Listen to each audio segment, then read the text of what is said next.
Chapter 792. Previously, Chu Luiyue had carefully kept this skeleton in the heavenly square cauldron because she was worried that the great phoenix dragon race would discover its aura and chase after it.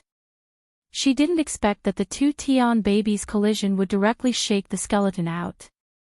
Chu Luiyue's heart suddenly trembled, and she immediately put the skeleton back. Bang!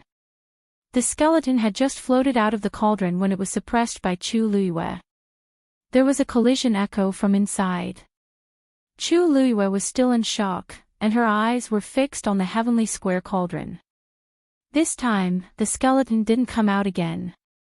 But thinking of what had just happened, Chu Luiyue still felt a little uneasy. In that instant, that piece of bone was completely exposed. Would the great phoenix dragon race sense it? Yes. The legendary three-eyed eagle's indifferent voice sounded in her heart. Chu Luiyue was shocked. Really? The great phoenix dragon bloodline is one of the two strongest races in the world. They are extremely sensitive to their own race. Even if they are thousands of miles away, they can still sense evil intentions without any hindrance. The legendary three-eyed eagle's tone was much more serious. Previously, with the Long Yuan sword and the heavenly square cauldron suppressing it, this thing's aura didn't spread. But just now, Chu Luiyue's heart slowly sank. Originally, she still had a trace of hope, but the current situation was probably dangerous. Then what can we do? Chu Luiyue asked with a headache. She knew that she was no match for existences like the great phoenix dragon. The legendary three-eyed eagle fell silent. Taizu suddenly said. Actually, it's not that there's no way. If the great phoenix dragon race comes, they will definitely ask for this skeleton back. Lu Yu, why don't you use this skeleton on the legendary three-eyed eagle as soon as possible? This way, they won't be able to compete with you. Chu Luiyue was stunned. Did Taizu mean that she should help the legendary three-eyed eagle reconstruct its body now? This is indeed a solution, but Taizu still lacks the herbs needed to reconstruct its body. Taizu coughed. I remember that you already have the purple gold Bodhi leaf, right? This was enough. There should be some among the remaining Long Yuan swords. What? For a moment, Chu Luiyue thought that he was hallucinating. What do you think is inside the Long Yuan sword? Taizu paused for a moment, his voice drifting.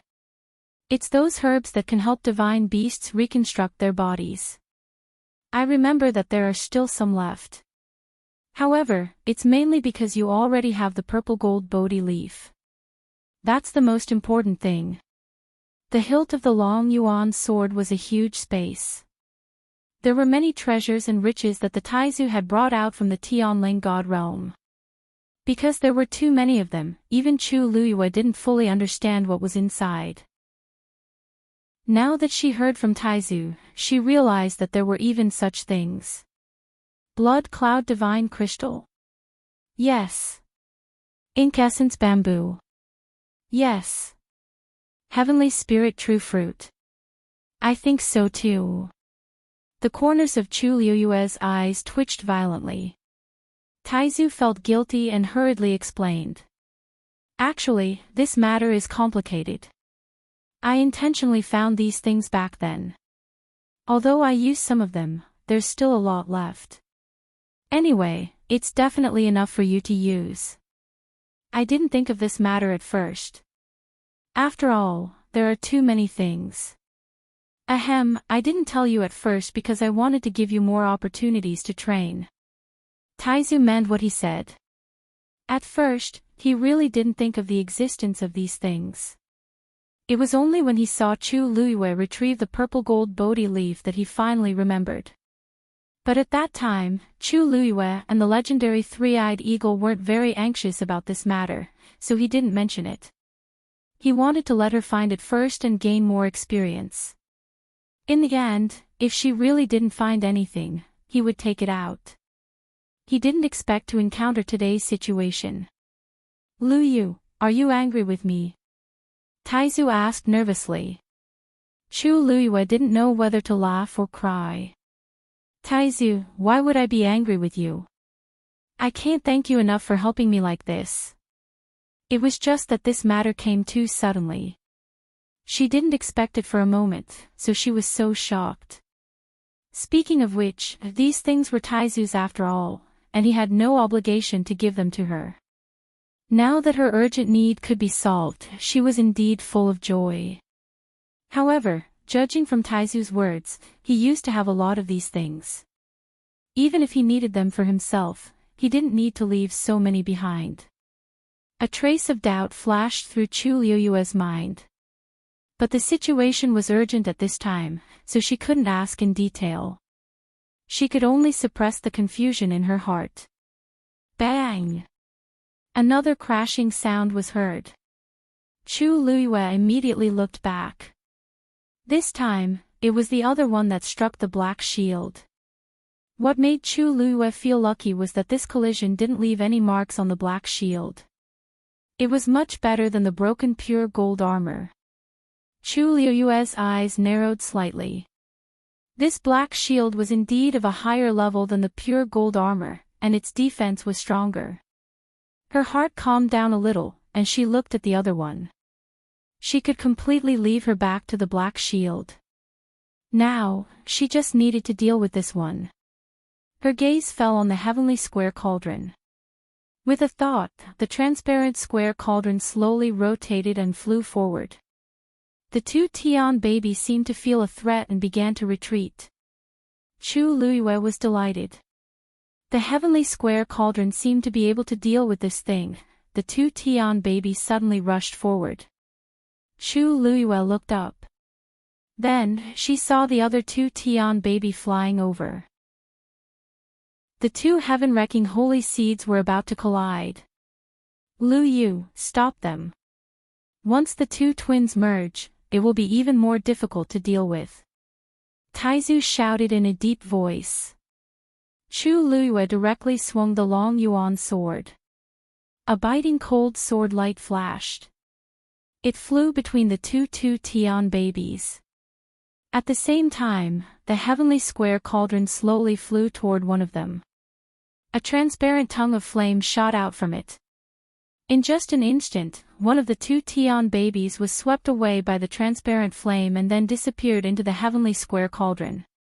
From the beginning to the end, everything was smooth and natural, without the slightest pause.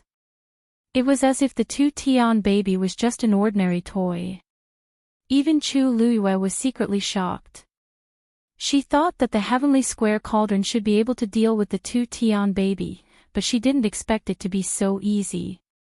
In the next second, the second heavenly square cauldron was swallowed by the second flame. From beginning to end, only a few breaths of time had passed. The heavenly square cauldron quickly shrank and fell back into Chu Luiyue's hands. Chu Luiyue carefully looked at the small transparent square cauldron in her palm. Looking at it, she could vaguely see the skeleton of the great phoenix dragon and the two Tian babies inside. However, the two babies were separated, each occupying one side. Chu Luiyue blinked and couldn't believe that the two Tian baby was subdued so easily. Taizu suddenly asked, "What's the origin of the two Tian baby? What is the origin of this square cauldron of yours?" A better reading experience came from the Love Network. Chapter 793. Chu Luiyue shook her head. "I got it when I met the legendary three-eyed eagle, but I don't know what it is." She had asked the legendary three-eyed eagle before, but it didn't seem to be willing to say much. It only said that it was a sacred object. It was such a vague answer that it was as good as not saying anything. Chu Luiyue knew that she wouldn't be able to get anything out of it for the time being, so she put this matter aside for the time being. As time passed, she also realized that this thing seemed to be more mysterious than she had guessed. Whether it was the great phoenix dragon skeleton or the two Tian babies, it could easily swallow them and completely suppress their power. It was terrifying. Taizu couldn't help but say, "It's not an exaggeration to say that your luck is heaven-defying." First, it was the black pyramid, then the water droplet, and finally this transparent square cauldron. Even the black shield was somewhat unfathomable. Even the dragon abyss sword paled in comparison to these treasures. Any one of these things would probably cause countless people to go crazy over it. And Chu Luiyue actually had so many. There was no lack of geniuses in this world, but there were very few who could grow from geniuses to true experts. To become one of these people, talent and hard work were indispensable, but there was also one thing that was extremely important: luck. And Chu Luiyue had all of them. Others might not be able to encounter such a great opportunity even once in their lifetime, but she kept encountering it one after another. If someone like her couldn't become a top expert, it would be too unreasonable. Chu Luiyue's lips curled up. Actually, I didn't expect this thing to be so powerful. However, this matter was finally resolved. The stone hanging in her heart finally fell to the ground. She let out a long breath and looked around. The space was cracking bit by bit. Cracks began to appear on the layer of faint green light.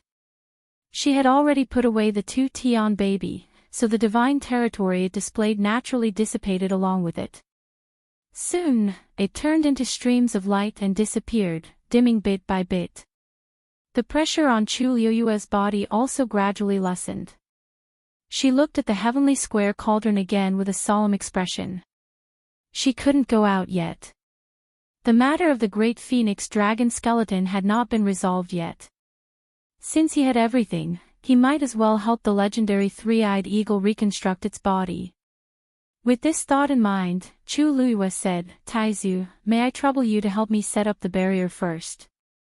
The great ancestor knew what she was planning to do and immediately attacked without saying a word.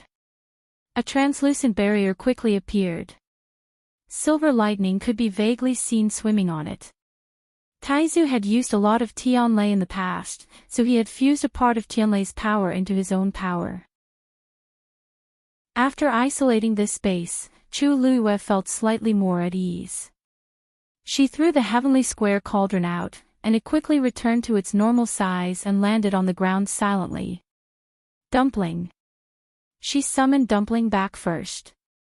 Tuanzi turned into a small one and went back to her shoulder, leaning on her shoulder with grievance and pitifulness. One of its wings drooped and was dripping with blood. The wound was a shocking sight. When Dumpling was still in the form of a blood ferret, it had always been very sturdy. Although it had been injured before, it rarely looked like this. Now that it had just become a divine beast, it had suffered such a serious injury. Chu Luiyue's heart ached when she saw it. She carefully cleaned its wound, took out medicine, and bandaged it. Then, she pretended to be angry. "Have you learned your lesson? Let's see if you dare to be so disobedient next time." Tuanzi whimpered and looked at her pitifully with a pair of magnificent eyes. It was so dangerous at that time. How could it avoid it? Even if there was only a 1 in 10,000 chance that she would be injured, it would still block in front of her without hesitation. After waiting for so long, they finally met again. How could it bear to let her bear the danger? Back then, she had directly sent it out in order to save its life. In the end, seeing Dumpling's sad and pitiful eyes, Chu Luiyue's heart softened. Okay, I won't scold you anymore.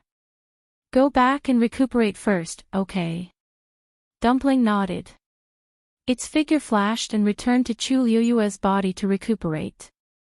In fact, divine beasts had strong self-healing abilities.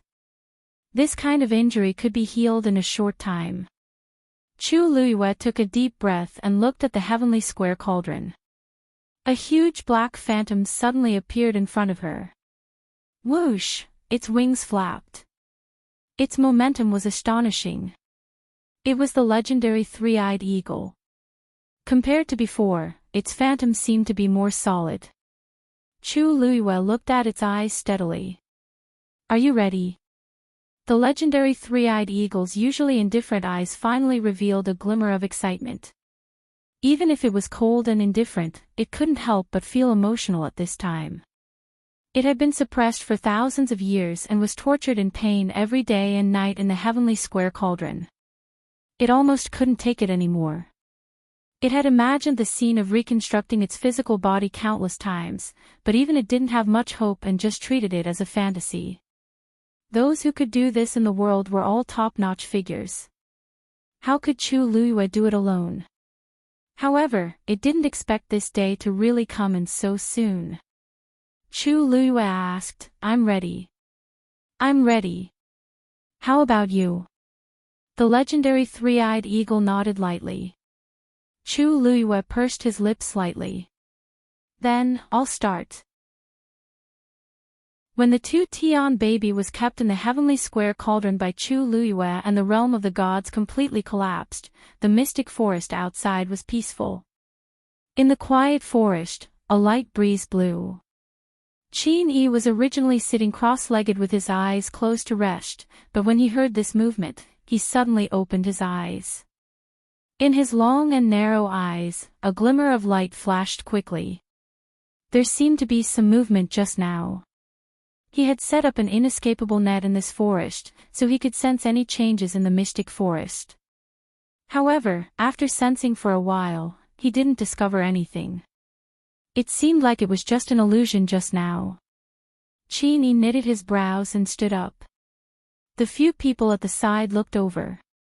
Lei Laosi asked, "Big brother, what's the matter?" Qin Yi shook his head. "Nothing. I'll go ahead and take a look." As he spoke, he walked towards the mother tree. The surroundings were quiet, and there didn't seem to be any changes around the mother tree. However, Qin Yi knitted his brows even tighter. "I shouldn't be hallucinating." Roar! A roar suddenly came from above. Everyone raised their heads in unison and saw a muscular figure flying over at high speed. Lei Laosi exclaimed. "It's the legendary fiend that roared just now." Qin Yi squinted his eyes. Could it be that it caused that movement? In the dim space, a black figure flitted past quickly. Very quickly, Rong Xiao saw that familiar figure below. However, it seems like she's fine. Chu Luiyue seemed to have sensed something and suddenly looked up. The two of them met each other's eyes and looked into each other's eyes. Chu Luiyue's heart suddenly skipped a beat. Digression, update at 6 p.m. Mobile users, please browse and read. A better reading experience comes from AI Network. Chapter 794. This pair of eyes actually gave her a very familiar feeling, as if she had seen them somewhere before. At first glance, they were as deep as the night sky, with some kind of fatal attraction.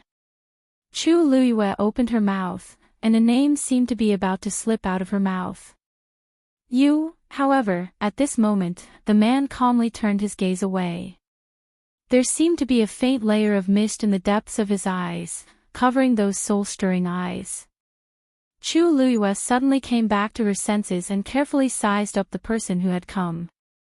This was a mysterious man wearing a black brocade robe and a silver-white mask on his face. He was suspended in mid-air, looking down at her. Because he was completely black and had no extra accessories, he almost merged with the dark space behind him. She could barely make out that his figure was very tall. As for the rest, she couldn't see anything. Chu Luiyue stared at him for a while and suddenly blurted out, "First Master?" After a short silence, the man finally spoke, his voice low and lazy. "You have good eyesight." It was indeed him. Chu Luiyue was actually shocked. She had never seen this person with her own eyes, but she had heard his voice last time in Yao Chen's Imperial Mausoleum. Now that she saw him, she didn't know why, but she felt that this person gave her a similar feeling to the First Master that day. She had just asked tentatively, but she didn't expect to guess correctly. Chu Luiyue blinked and carefully sized him up again. Unfortunately, the surroundings were dark, and she couldn't see anything clearly. He was also wearing a mask, so she couldn't see anything at all. However, she quickly restrained herself. In the face of such a person, this kind of gaze was inevitably a little offensive. After all, this was the first time they had officially met. Chu Luiyue retracted her gaze and glanced at the legendary three-eyed eagle and the heavenly square cauldron in front of her. Before this person came, she had just prepared to help the legendary three-eyed eagle reconstruct its physical body. She hadn't done much, but he had appeared. Through this translucent barrier set up by Taizu, he should be able to roughly see the situation around her. If it had been someone else, Chu Luiyue would have immediately put all these things away. Anyone with a bit of eyesight would be able to tell that the legendary three-eyed eagle beside her was not an ordinary magical beast. However, this person had a mysterious background and a powerful background.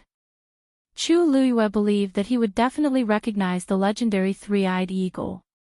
As for the heavenly square cauldron, although there was nothing special about it at first glance, there was no guarantee that he would know about it. Chu Luiyue was well aware of the principle of treasuring a jade ring becomes a crime. However, the strange thing was that after recognizing that it was the first master, she actually heaved a sigh of relief in her heart. She didn't know why, but she was certain that he wouldn't steal her things. This feeling came out of nowhere, but that was what Chu Luiyue thought. Chu Luiyue didn't try to hide it even though this person could easily snatch her things away. Since he had already seen it, there was no point in hiding it anymore. If he really wanted something from her, why did he leave the Black Pyramid to her? Thinking of this, Chu Luiyue's heart moved. She bowed to the other party seriously. I have to thank the first master for the previous matter. The other party had helped her many times in the open and in the dark, so it was only right for her to thank him. However, the other party didn't respond to her words. Instead, he asked, "Are you planning to help the legendary three-eyed eagle reconstruct its physical body?" Chu Luiyue's eyelids twitched. He really saw through it at a glance. She was secretly glad that she didn't think of deceiving the other party. She nodded and admitted frankly, yes. A fifth-rank warrior trying to help a mythological beast reconstruct its physical body. If this were to spread out, it would attract ridicule and disapproval from many people. However, the first master just nodded gently and didn't comment on it at all. Instead, he changed the topic and asked seemingly unintentionally, "This place should have been quite lively just now." The man's tone was lazy with a bit of carelessness.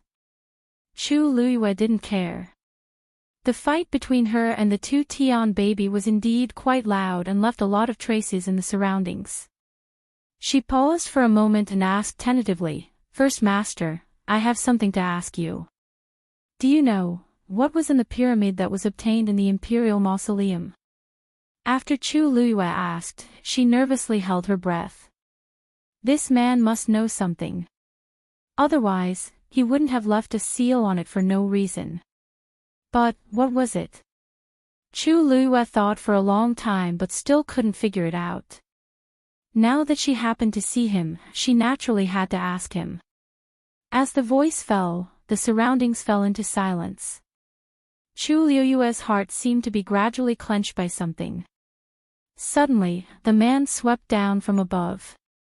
Chu Luiyue didn't see his movements clearly and saw that he had already appeared not far in front of her. The space at the bottom wasn't small. The enchantment that Taizu helped Chu Luiyue only occupied about half of the space here. Reconstructing the physical body was originally a meticulous and long-term work. In order to successfully complete it, one must try to avoid external interference as much as possible. However, there weren't many requirements for the size of the space.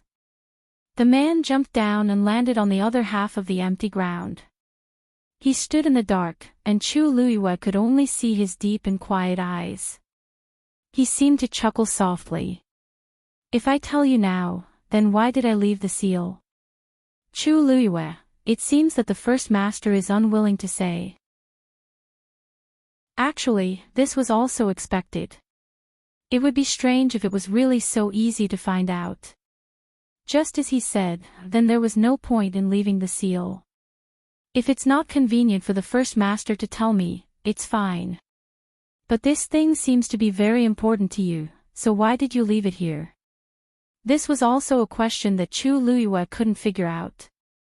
With his strength, wouldn't it be a piece of cake for him to deal with this thing? I have my own reasons. The man said lightly, obviously not intending to explain. Chu Luiyue frowned slightly. This feeling of not knowing anything was really uncomfortable. Her tone also became cold. Since it's not convenient for the first master to say anything, then I won't ask anymore. If he didn't say anything, then so be it. Perhaps one day, she would be able to unlock that layer of the seal and secretly find out what was inside. If there's nothing else, First Master, please help yourself. I still have things to do, so I won't say much. With that, Chu Luiyue turned around, intending to start reconstructing the legendary three-eyed eagle's physical body. She didn't mind this person watching. Anyway, no matter what, she would do what she had to do. However, at this moment, the man spoke again. Wait. Chu Luiyue stopped what she was doing and turned to look at him. First Master, do you have anything else to say?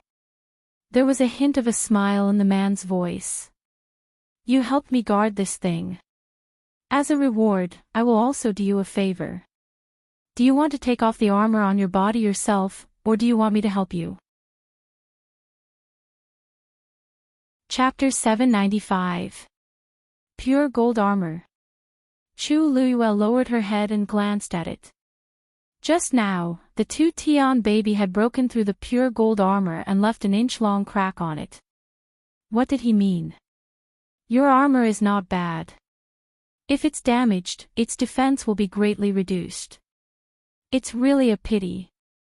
Hearing this, Chu Luiyue asked with some uncertainty. Are you planning to help me repair this armor? The other party nodded slightly. You don't trust me. Chu Luiyue shook her head. That's not it. If you can help me, I don't know how to thank you. Previously, she had been worried about the damage to the pure gold armor. Generally speaking, if a yuan instrument was damaged, its effect would be greatly reduced. Most ordinary yuan instruments would be thrown away directly, while the higher grade ones would be repaired as much as possible. And this had high requirements for the person who repaired it. Very few people could do it perfectly. Therefore, the final result was usually barely satisfactory. Chu Luiyue didn't expect that he would take the initiative to help. Judging from his strength, he might be an expert in this aspect. Chu Luiyue hesitated for a moment before agreeing. Based on her current level, she couldn't completely repair the pure gold armor. She might as well let him give it a try. Anyway, the pure gold armor recognized its master. She wasn't worried that he would do anything. If he wanted to snatch something, he would have done it long ago. Why wait until now? Chu Luiyue had a thought, and a layer of faint golden light appeared on her body. Then, this light flew out and condensed into the shape of an armor in front of her. She waved her sleeve and sent the pure gold armor out. That man raised his hand, and the pure gold armor obediently landed in his hand. Rong Xiao looked at the pure gold armor in his hand and sighed. He wanted to help his wife, but he had to find such a dignified reason. It was tiring. He only took a glance and immediately saw the damaged part of the pure gold armor. He couldn't be more familiar with this thing. Back then, in order to help her refine those glass barriers, he had done a lot of research. However, he still had to go through the formalities. Chu Luiyue watched as the other party held the pure gold armor in his hand. After examining it for a while, he prepared to make his move. A wisp of black origin power flew out from his palm and rapidly transformed into a cluster of flames. With a flick of his finger, the black flame flew to the damaged part of the pure gold armor and began to burn. This person seems to be extremely proficient in this Dao. Taizu's voice suddenly rang out. Chu Luiyue had actually seen through this. After all, she had personally polished the Cloud Sky copper sword before. Around the black flame, the pure gold armor glowed faintly. Then, it became much softer. Chu Luiyue was secretly amazed. This person's control over the power of flames could be said to be peerless. The pure gold armor was hers, so she could naturally change its hardness according to her wishes. However, in the hands of others, it was usually just an ordinary piece of tough armor. This man does seem to know a lot about these things. Chu Luiyue calmed down and stopped looking at it. He turned his attention back to the legendary three-eyed eagle.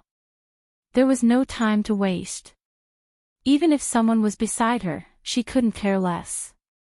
She took a deep breath and removed all distracting thoughts from her mind.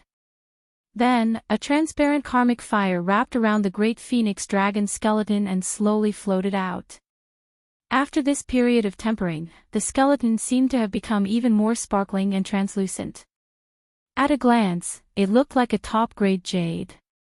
Chu Luiyue held her breath and concentrated. A scarlet flame flew out of her hand. The two flames instantly intertwined. It burned fiercely. Soon, a faint trace of blood appeared in the skeleton. Chu Luiyue's eyes lit up. That should be the bloodline power contained in the skeleton. As long as this power was completely stimulated, it could fuse with the legendary three-eyed eagle. Chu Luiyue carefully controlled it. The two flames burned evenly. More and more traces of blood appeared in the skeleton. A faint pressure spread out from it. Buzz! The barrier was hit and let out a buzzing sound. Chu Luiyue frowned. The bloodline power contained in the great phoenix dragon skeleton wouldn't break through this barrier, right? Wouldn't that be troublesome? Just as she was thinking about how to deal with it, a fluctuation suddenly came from the side.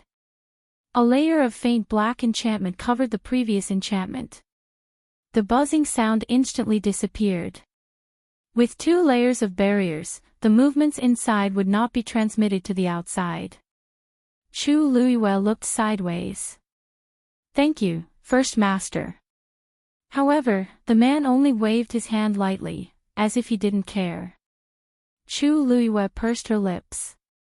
There seemed to be more and more mysteries about this person. However, she didn't dwell on it for long and quickly continued. With the support of this barrier, the surrounding space became much more stable. Chu Luiyue's heart also became much more at ease. Rong Xiu's fingertips moved slightly. In the black flames, a golden light slowly flowed out, covering the inch-long damage on the pure gold sacred armor. His movements were very subtle. From Chu Luiyue's side, it was absolutely impossible to see this scene. He calmly raised his eyes and glanced at his wife. She was concentrating on condensing the great phoenix dragon skeleton. Rong Xiu narrowed his eyes slightly. Oh. She seemed to trust him too much, right? She actually dared to take out the great phoenix dragon skeleton so ostentatiously. Wasn't she worried at all? Since when did she trust other men so much? Thinking of this, Rong Xiu's mood suddenly became a little bad. Digression, it's already February here, Kevin. I'll go and sort it out. There's still a little at night, about 10 o'clock. Everyone can look at it together tomorrow. A better reading experience comes from the Love Network. Chapter 796. Mystic Forest. A white lion was floating quietly in midair. Qin Yi and the rest looked up at it. After a while, Lei Laosi couldn't help but ask, "Big brother, what kind of fiend is this? Why is it staying up there all the time?" They originally thought that it was going to charge down, but it actually stopped there after circling around twice. It didn't leave or come down. This caused the few people below to be at a loss as to what to do. Qin Yi also found it strange. Previously, he felt that there was a commotion in the mystic forest, and then this white lion appeared. When it stopped in midair, there wasn't any commotion in the surroundings. He could basically confirm that the commotion just now was caused by its arrival. However, he couldn't quite tell what kind of fiend it was and didn't know why it didn't do anything after coming here. However, judging from the current situation, it didn't seem to have any murderous intent, so it probably didn't come for them. Ignore it first. Alright. It's a legendary fiend after all, so we have to be careful. Lei Laosi scratched his head and muttered, a fiend that looks like a legendary fiend. Why have I never heard of a divine beast that looks like a white lion? When Yi Ran heard this, he couldn't help but say, Big brother Lei, is that a white lion? Its body seems to be yellow. Shui, who was blocked outside by its master, was filled with resentment. It couldn't advance or retreat and secretly thought that its life was tough. When it heard this, its heart instantly trembled, and it couldn't wait to run away immediately. How embarrassing. Its originally perfect snow-colored fur was now stained with countless layers of yellow sand and became a dirty yellow color. Shui roared resentfully. Roar! The forest shook instantly. However, the few people below weren't affected much. Yi Ran was shocked and tugged at Mu Hongyu's sleeves. Hongyu, why do I feel like it's angry at me just now? It was originally a white lion, and it came from the Red Moon Desert, which is why it became like this. It definitely heard what you said just now, so it's naturally unhappy. Qin Yi turned around and explained. Don't forget that legendary fiends have almost the same level of intelligence as humans. Yi Ran shrank back. So even divine beasts care about such words. Mu Hongyu gently patted her shoulder. Don't worry, Ran. I don't think it has any ill intentions towards us. Although it roared, none of them were affected by this power. It could be seen that it had deliberately avoided it. Only then did Yi Ran feel relieved. Suddenly, Chang Wanzhou stood up. His movements were very fast and even a little hurried, which immediately attracted the attention of a few people. Qin Yi seemed to have predicted something. What's the situation? Chang Wanzhou's eyes seemed to sparkle. I think she should be coming out soon. The West Hill. Imperial Palace, Huayang Palace. Sheng Wanwan was leaning against the bed. Chan Yi was kneeling beside her, feeding her medicine. Your Highness, this is the last decoction for today. Please drink it. As Chan Yi spoke, she carefully scooped a little with a spoon and brought it to Sheng Wanwan's lips. Sheng Wanwan's lips were pale as she weakly drank the medicine. The moment she took a sip, her slender brows immediately knitted tightly together. The bitter and fishy taste rushed straight at her, almost choking her. She forced herself to swallow this mouthful of medicine. Her stomach churned again, and she almost spat it out. But in the end, she still forced herself to swallow it.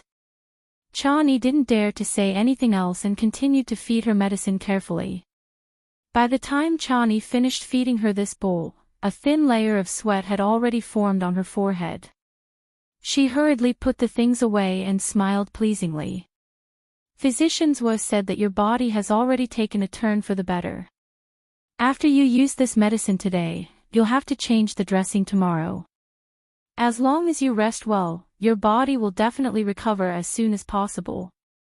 When Sheng Wanwan heard this, she seemed to be unmoved. Gradually, a hint of mockery appeared in her eyes. She slowly touched her face and asked softly, what did he say? Then did he say when the scars on this consort's face would heal? Chan Yi lowered her eyes. Physicians was said that the scars on your face are a little troublesome and that you need more time. Sheng Wanwan sneered. Do you really think this consort is stupid? Chan Yi paused. Your Highness, you're very fortunate. You'll definitely have a way. You may leave. Sheng Wanwan was already tired of hearing this kind of argument, so she waved her hand in annoyance. Chan Yi could only take her leave. Then this servant will stand guard outside. If there's anything you need, feel free to tell the servant." After saying that, she respectfully left. The moment the door closed, Sheng Wanwan's expression instantly turned cold and resentful. Actually, her face was covered in scars right now, so she couldn't make any sort of expression. She also didn't dare to move carelessly for fear of tearing open the scabs on her face again. She could only vent all her emotions through her eyes. In the past few days after returning to Western Tomb, she had been living a life worse than death. That day, after that torment, her vitality had been greatly damaged, so she could only lie in bed to recuperate. She had used up a lot of her origin power, but fortunately, her Yuan meridian hadn't been damaged. This made Sheng Wanwan feel a little better. But in the end, she discovered something even worse. The scars on her face seemed to be much more serious than normal wounds. No matter what method she used or what medicine she tried, there didn't seem to be any obvious effects. Every time she thought it was going to heal, it would mysteriously fester again. This happened over and over again. Her face was already completely unrecognizable. As a result, she could only hide here and not come out to meet anyone. Sheng Wanwan was both angry and afraid. If her face really couldn't heal, what would she do in the future? She could still delay it for now, but she would definitely have to come out in the future. Especially since her wedding with Jiang Yuqing was getting closer and closer. On the day of the wedding, she still had to meet all the civil and military officials. Knock knock. A somewhat hurried knocking sound suddenly came from the door. "Your Highness, this servant has something to report." What could happen at this time? Sheng Wanwan frowned. "Come in." Chan Yi pushed the door open and walked in quickly. Her expression was a little strange. Just as she walked to Sheng Wanwan's bed, she directly knelt down. "Your Highness, the Prince Consort and the others are back." Sheng Wanwan was shocked. How could they be so fast? How long had it been? Not even half a month, right? Could it be that they had retrieved the dancing lotus so smoothly? Where are they now? "I heard that the Prince Consort was injured and has returned to the Jiang residence to recuperate. The others are waiting for you in Minghua Palace." Sheng Wanwan's heart sank and she quickly asked, "Has the dancing lotus been retrieved?" Digression. Good night, everyone. Tomorrow at 12:00, please browse for a better reading experience from Love Network. Chapter 797. Chan Yi hung her head even lower. It seems like there isn't. If they had succeeded in retrieving it, they would definitely send news immediately. But now, Jiang Yuqing had returned to the Jiang residence to recuperate, and the others were already waiting in Minghua Palace. No one mentioned the dancing lotus. Basically, it was certain that they had returned empty-handed this time. Sheng Wanwan suddenly sat up straight. Shocked and furious, she widened her eyes and spoke sternly. "Nonsense. These people are all top figures in the Tianling dynasty. How can there not be anything? Jian Shai, Yuqi Song, Song Wan. Which one of them wasn't a famous figure? Even Grand Tutor Xiahou Rong was a peak stage 7 warrior. When these people joined forces, their strength was terrifying. How could there be no gains?" With this movement, Sheng Wanwan's injury started to hurt again. The scab on her face cracked again, and blood slowly flowed down. It was very painful. She sucked in a cold breath. Her body was in a terrible condition, and with her anger attacking her heart, she directly fell backward. "Your Highness!" Chan Yi exclaimed and hurriedly went forward to support her. "Your Highness, you have to recuperate properly. Don't get angry." Sheng Wanwan's face was pale, and 2 balls of flame seemed to be burning in her eyes. She pushed her away. "Get lost. Useless trash. Get lost for this consort. Don't get angry." How could she not get angry after hearing this news? Chan Yi hurriedly knelt down again. Actually, she was also shocked when she heard this news just now. Who would have thought that these people would return empty-handed after joining forces? Chan Yi had already expected Sheng Wanwan's reaction, but she had no choice. This was a serious matter, and she didn't dare to hide this from Sheng Wanwan. Besides, could this kind of thing be hidden? Jian Shai and the others were still waiting in Minghua Palace. Why, Your Highness, you must calm down. Minghua Palace is still waiting for you to preside over the situation. It wasn't just Minghua Palace. Now that Jiang Yuqing had returned to his residence to recuperate, there were bound to be many things that Sheng Wanwan had to deal with personally. When Sheng Wanwan thought of this, her mind was in a mess. Preside over the overall situation. Was she supposed to meet people with her current face? Sheng Wanwan was full of resentment. She couldn't figure it out. Everything was fine before, so why did everything suddenly become so out of the blue? She had thought that after setting the wedding date, she would be able to wait for the wedding in peace. But in between, things kept happening one after another. Her face, Jiang Yuqing's wound, the black cavalry with heavy casualties. There was also the dancing lotus that couldn't be retrieved no matter what. Once the news got out, she didn't know what people would say about her incompetence. Previously, for the sake of creating a good reputation for herself, she specially brought so many people with her to the Great Desolate Swamp. In the end, he came back in a sorry state. She had hoped that they would be able to bring the dancing lotus back this time. That way, she would be able to answer to the outside world. Who would have thought that it was all in vain? From the looks of it now, however much fanfare she made back then was how much of a disgrace she was now. Sheng Wanwan suppressed the anger in her heart with much difficulty and said coldly, "Just say that I'm recuperating now and can't go out. Just invite Song Wan alone to come and see me. As for the others, it's been hard on them this time. Let them go back first." Yes. After Jiang Yuqing returned to Xiling, he rushed back to the Jiang residence immediately. In the room, Feng Shanyuan placed one hand on Jiang Yuqing's wrist. His brows gradually furrowed, and his expression became very solemn. After a while, he released his hand and looked at Jiang Yuqing, unable to conceal the shock in his voice. "Eldest young master, your body, it was just a trip to the Great Desolate Swamp. It had only been a few rounds. Why did his injuries suddenly become so serious? Did someone fight with you?"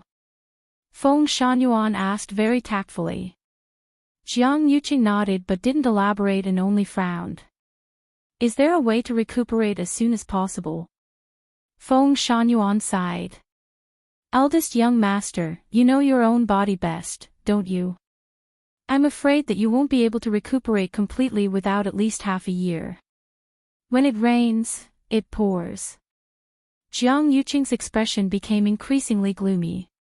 His body had been continuously injured recently, and it was already extremely difficult to recuperate. Now that this was added, it would probably be even harder to recover. From start to end, that man only extended one finger. However, he didn't even have the slightest ability to retaliate and could only be completely crushed. Jiang Yuqing had never deeply experienced what it meant to be a natural chasm like now. In comparison, he was like a tiny ant, lowly and incompetent. Jiang Yuqing was born to be favored by the heavens and had always been stronger than others. When had it ever been his turn to be treated like this? What made him even more uncomfortable was that that man in black didn't seem to care about him at all. The greatest form of contempt was indifference. Jiang Yuqing felt as if there was a stone in his heart, and he was extremely stifled. Feng Shanyuan was right. He did know his own body's condition best. "Is there really no other way?" he asked again with a sullen face. He definitely couldn't afford to delay for half a year. The wedding day was getting closer and closer, and there were too many things to do. Feng Shanyuan thought for a long time and finally said, if you really want to, it's not completely impossible. It's just that I'm afraid you'll have to suffer a little. Then let's begin. Minghua Palace. Jian Shai and the others sat on both sides, and the main hall was silent. No one expected that the trip to Dahuang Swamp would end so carelessly. After they were chased out, they originally wanted to go again, but they found that the teleportation array had been sealed. This time, they had no other choice but to return. As for the Dancing Lotus, there was naturally no need to think about it anymore. They were all important figures in the Tianling dynasty, and their strength was superb. Who knew that they would end up in such a situation in the end? It was somewhat embarrassing. Jiang Yuqing was sent back to the Jiang residence to recuperate, and they went to the palace first. They planned to inform Shangwan of the matter first before letting her make a decision. Soon, someone came from outside. A palace servant hurried forward and greeted them one by one. Then, he said to Song Wan, "Her Highness the Third Princess is not feeling well now, and it's not appropriate for her to see all of you at the same time. Therefore, please go to Huayang Palace first." The few of them were not surprised by this. Song Wan was originally closer to Shangwan Wan, so it was normal for her to ask him to go over. Jian Shai couldn't help but ask, "How's the third princess's health? So many days have passed. Hasn't she gotten better?" It had been almost half a month since she had returned. It was said that she had been staying in Huayang Palace for the past half a month and almost never came out. Many things were handled in Huayang Palace. What kind of injury did she suffer that was so serious? One had to know that with her current status, it was easy for people to guess if she didn't show up for such a long time. It just so happens that Elder Song and I are both celestial physicians. Why don't we take a look at the third princess together? What do you think, Elder Song? Chapter 798. Yuqi Song nodded. That's good too. The third princess has a precious body, so we naturally have to take good care of her. The palace servant didn't expect them to say this and looked troubled. Miss Chani only said to invite Sect Master Song. "I don't dare to make a decision." In the palace, who didn't live under Chani's orders? Chani had always been very strict with matters related to the third princess. If he brought these two over, Chani wouldn't dare to say anything about their status, but his own safety was hard to say. Jian Shai sneered and said jokingly, "Chani trusts and trusts Chani deeply. We all know that Chani is deeply trusted and valued by the third princess. However, in the end, she is only a servant girl. Could it be that we need her permission to see the third princess?" The palace servant hurriedly knelt down. "That's not what I meant. It's just, what's there to just about? We're also concerned about the third princess's health, so we specially went to visit her. If the third princess really can't see us when we reach Huayang Palace, we naturally won't force her." This sentence made the palace servant speechless. It was fine if it was others, but Jian Shai and Yuqi Song were both top celestial physician in the Tianling dynasty. It was indeed reasonable for them to propose to take a look at the third princess. Xiahou Rong frowned slightly and said, "Actually, we don't have to go.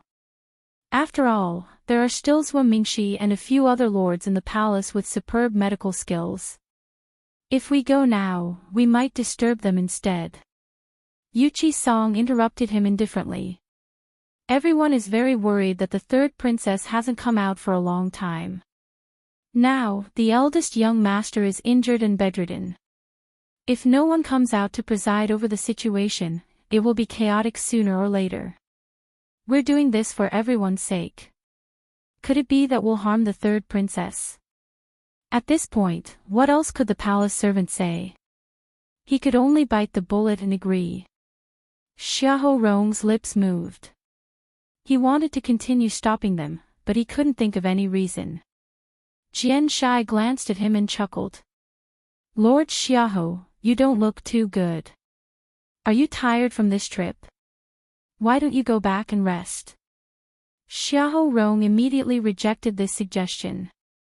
Since all of you are going, how can I not go? When they returned, Jiang Yuqing didn't want Jian Shai and Yuqi Song to enter the palace. Obviously, he didn't want them to see the third princess. Now that he saw that he couldn't stop them, he naturally had to follow them, just in case. Therefore, they followed the palace servants to Huayong Hall. Soon, they arrived at their destination. Chan Yi, who was anxiously waiting outside the door, froze when she saw them arrive. The palace servant jogged over and explained the situation to Chan Yi while trembling with fear. The lords were worried about His Highness' health, so they came together and said that they wanted to take a look at His Highness. Chan Yi was shocked. Are they going to treat third princess? How could that be? Now, the third princess could not be seen in public at all. If these people were to see this, who knows what would happen? She first bowed respectfully to them before tactfully saying that it wasn't convenient for Shang Wanwan to meet so many people at once. Other than Song Wan, she could only invite the rest of them back. Jian Shai sneered in his heart. How was it that she didn't want to see people? She clearly didn't want to see him and Yuqi Song. At first, he was just curious, but now, he also felt that something was amiss. If Shang Wanwan wasn't guilty, then what was?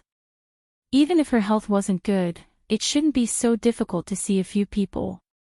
Besides, his and Yuqi Song's medical skills were definitely among the top few in the entire Tianling dynasty. Yet, Shang Wanwan avoided them like snakes and scorpions. It was truly suspicious. Seeing that they were still unwilling to leave, Chan Yi could only say, Her Highness' health has always been taken care of by Lord Zhua and the rest. Could it be that you don't trust Lord Zhua? That's not the case. Jian Shai was about to refute when Yuqi Song suddenly said, Lord Zhua, our medical skills are very good. Of course, we can trust Zhua Mingxi's medical skills. Since that's the case, let Her Highness rest well. We'll take our leave first. Then, he really turned and left. Jian Shai froze for a moment and could only follow. Xiahou Rong heaved a sigh of relief and also left not long later. Soon, only Song Wan was left. Chan Yi said, Sect Master Song, please, Elder Song, why did you suddenly leave? Jian Shai followed Yuqi Song and frowned, feeling perplexed. Elder Song must have also noticed that there was a problem. As long as he continued to ask, he would definitely be able to dig something out. However, Elder Song suddenly stopped. It was truly strange. Yuqi Song said, Since she's unwilling to see you, why force her? Aren't you worried? There was clearly something fishy going on. Who knew what exactly she was planning to do? Yuqi Song suddenly laughed. Isn't she the most worried about herself? Shang Wanwan was ambitious. Yu had only been gone for less than 2 years, but she actually planned to replace her and even wanted to directly ascend the throne while Her Majesty was still unconscious. Anyone could tell what she wanted. She couldn't wait to hold all the power in her hands, afraid that others would snatch it from her. If she hadn't really encountered some trouble, why wouldn't she come out to meet people for such a long time? So many important officials in court could wait for a day or two, but they definitely couldn't wait forever. At this time, the most anxious person wasn't anyone else but Shang Wanwan herself. Jian Shai froze for a moment before returning to his senses. You're saying, on the other hand, I'm old and incompetent. I couldn't even retrieve a dancing lotus for the third princess. I'm really ashamed. After speaking, Yuqi Song continued walking forward. There's still no trace of Lu Yu and the rest. I'd better return to Qingyuan Mountain and wait for their news. I won't get involved in other matters. Jian Shai clicked his tongue in his heart. Was Yuqi Song planning to spread the news that they didn't obtain anything from Dahuang Swamp? One could imagine how embarrassed Sheng Wanwan would be then. He was indeed an old fox. In the past 2 years, Chongshu Pavilion had suffered a series of blows. Yuchi Song had also kept a low profile and endured a lot. He thought that they would never recover from this setback. Now, it was finally a little more fun. He had an idea and stroked his chin. Hey, why don't I go and meet Swimmingshi? He might really be able to get something out of him. Almost overnight, the news that Sheng Wanwan had led troops to Dahuang Swamp, suffered heavy casualties, and failed to bring back a single heaven and earth treasure for the emperor spread throughout Xiling City. Later, she even specially sent Jian Shai and a few other top powerhouses to go, but they returned empty-handed. Although the palace had tried their best to suppress the news, it was basically useless. After all, their appearance on the day of their return had already attracted a lot of attention. For a time, rumors spread everywhere, and everyone in the city was talking about it. At Chun Fong Restaurant, Jian Fengqi leaned on the couch and smiled unrestrainedly. This time, our third princess has completely lost face. Chapter 799. Shui Lu held the pipa in her arms. Her slender hand swept across the strings, and a string of light and pleasant tunes followed. She had always played mournful or melancholic tunes, but rarely played such cheerful tunes. Moreover, there was a hint of a smile at the corners of her eyes, showing that she was in a very good mood. Who told her to puff herself up at her own cost? She only has herself to blame for her current situation. Shui Lu's fingertips paused, and her willowy eyebrows raised slightly. Does she really think that Dahuang Swamp is a place where everyone can go? Back when Dahuang Swamp was pacified, Princess's reputation soared. She also wanted to give it a try, wanting to establish herself as the world's most filial daughter. However, she didn't think about whether she had the ability to do so. Dahuang Swamp was an extremely difficult bone to chew. It had been chaotic for hundreds of years, and it was only when Princess came to power that it was finally suppressed. Why did Sheng Wanwan think that she could command the winds and clouds in Dahuang Swamp? She has been in this position for a long time, so it's only natural that she would have such thoughts. Jian Fengqi smiled disapprovingly, his eyes filled with contempt. Didn't you see how arrogant she had been in the past 2 years? Now, this head-on hit had finally caused her to bleed. Shui Lu's red lips curled slightly. This position isn't for just anyone. I don't think she can stay here for long. That's not necessarily true. Didn't you see that the wedding is going through the procedures now? Jian Fengqi smiled wickedly. I really want to see what kind of scene it will be on that day.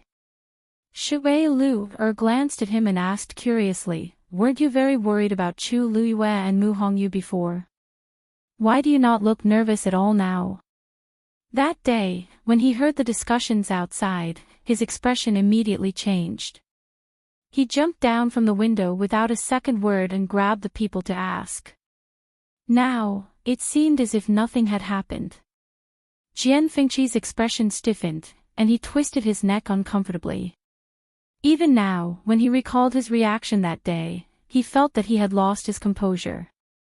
No, it couldn't even be described as simply losing his composure anymore. No one knew the fear that suddenly rose in his heart at that moment. Even now, it left a deep impression on him. However, these words were not easy to say. He coughed.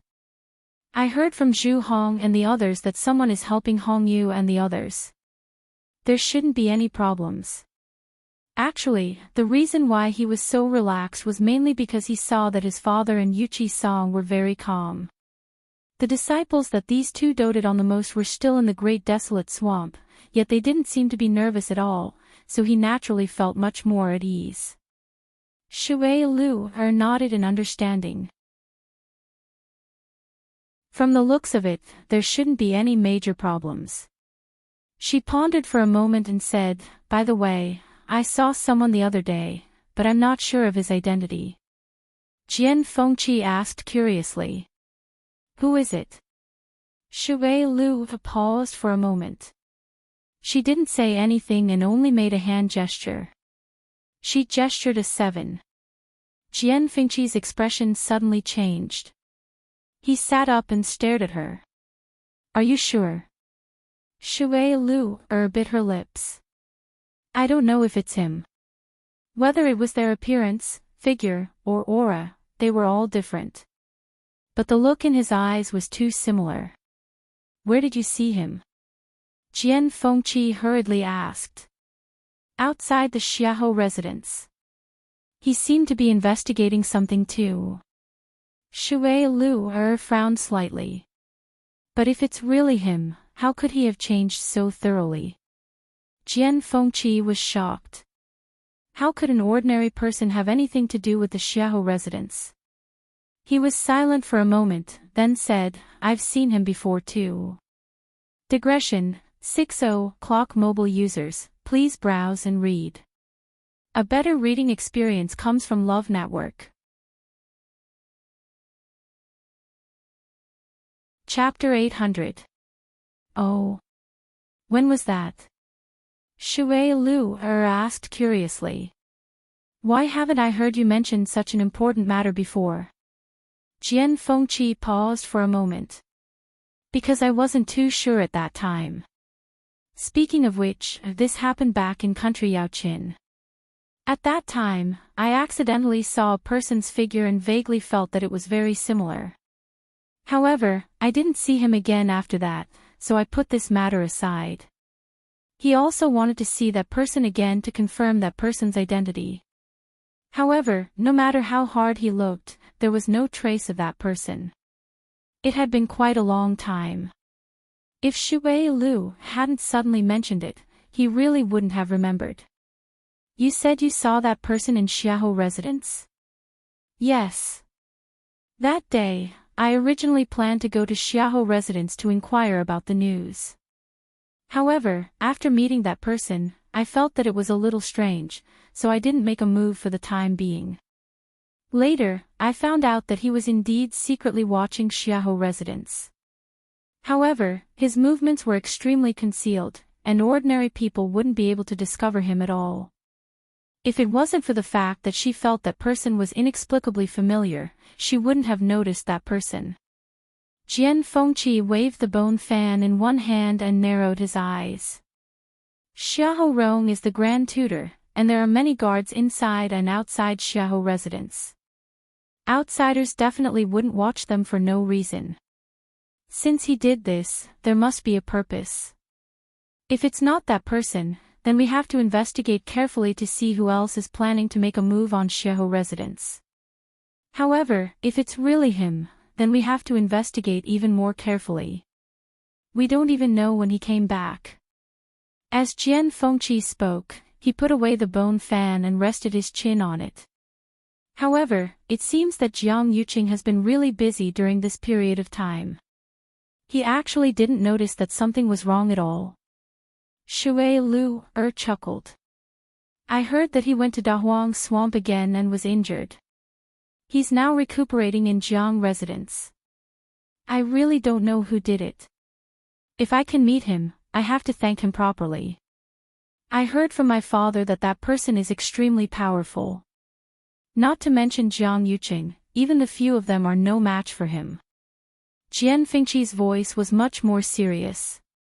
Shui Lu was a little surprised. Only then did she remember that Jian Shai also went with them, so he must know a lot of inside information. She widened her eyes in shock. It can't be. More powerful than those few people? What kind of person is that? In the entire Tianling dynasty, there are only a few of them. Jian Fengqi, Jian Fengqi. My father and the others didn't see what he looked like. He was wearing a mask.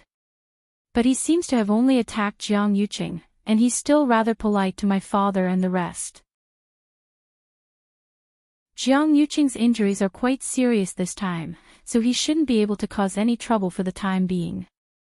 Little Lu, Find some time in the next 2 days to go to the Xiaohou estate and inquire about that person's background. Jian Fengqi stood up and patted his robe. As for me, it's been a while since I've been to the palace.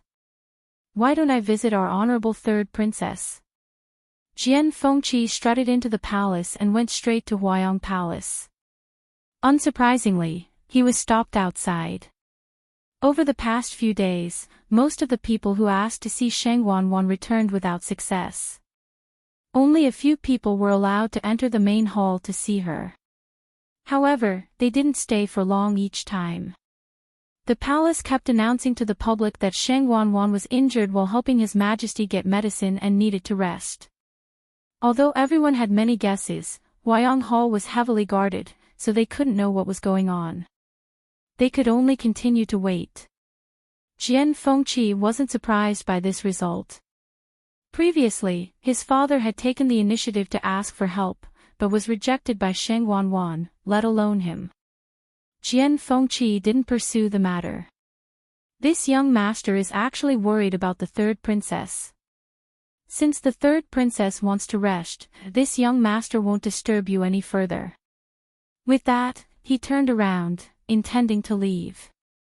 Chan Yi was a little surprised.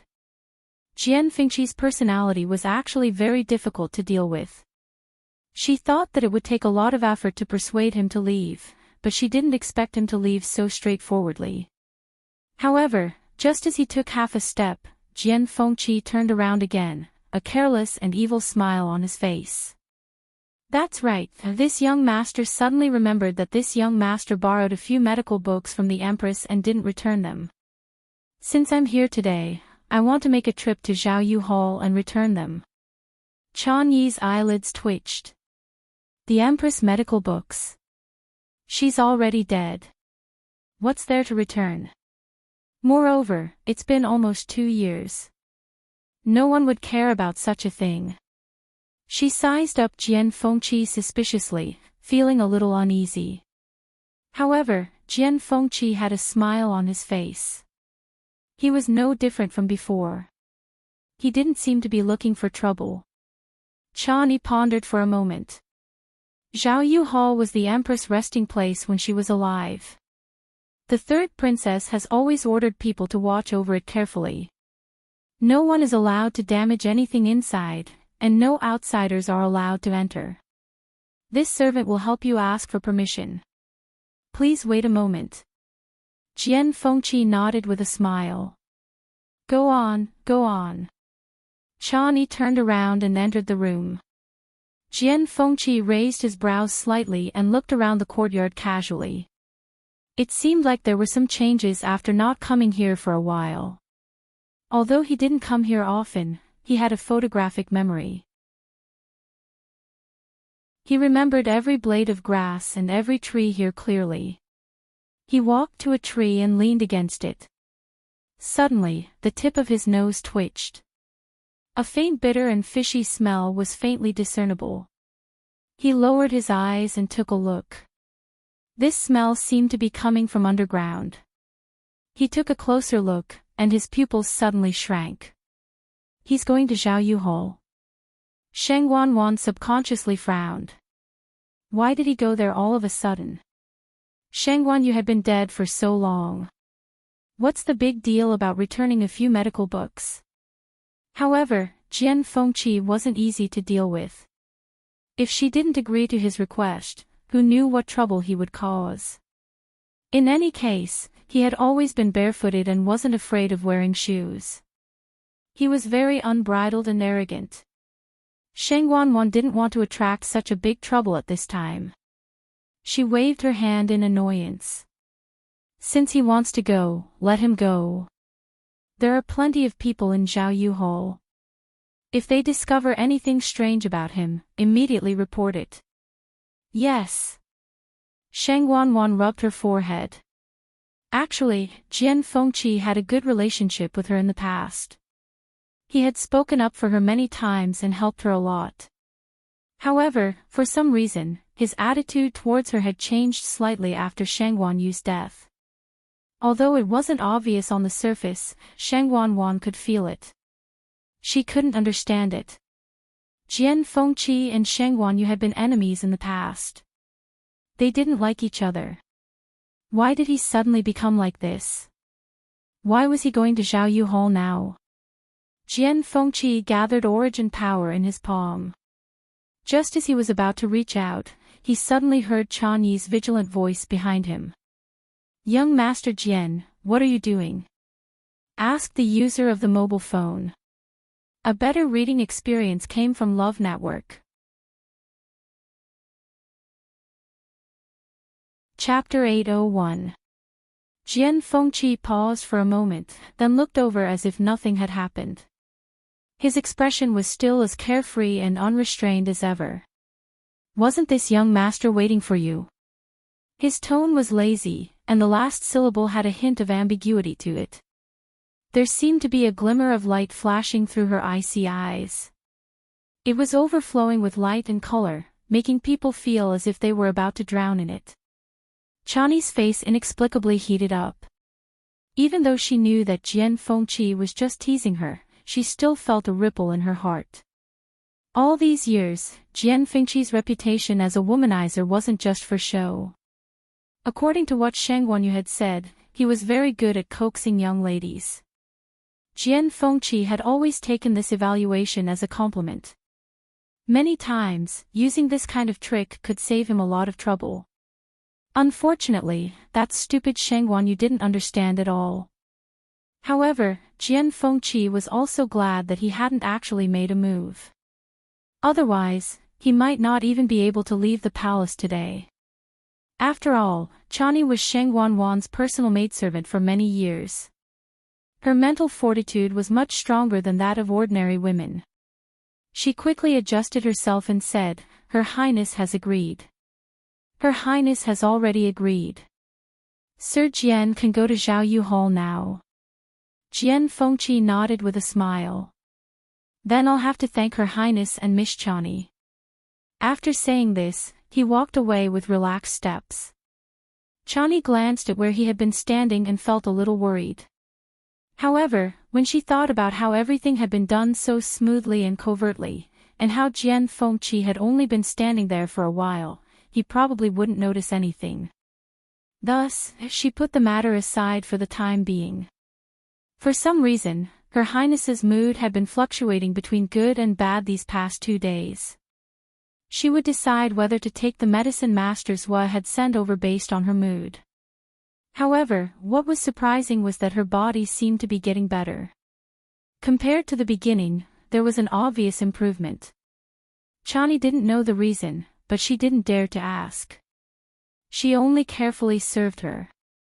Based on the current situation, Her Highness should be able to recover very quickly. Jiang Yuqing was also recovering at an extraordinary speed. With Feng Shangyuan's help, his body was getting better day by day. The wound on his chest had already formed a scab, and it would be completely healed after a period of time. Even the wound on his lower abdomen was showing signs of healing. The burning pain did not appear again. This made Jiang Yuqing heave a huge sigh of relief. Jian Fengqi came to Zhaoyu Hall alone. Compared to before, this place was much more deserted, but there were still many palace servants here. Upon seeing Jian Fengqi, a palace servant quickly came to greet him. "Greetings to young Master Jian." Obviously, they had already received the news.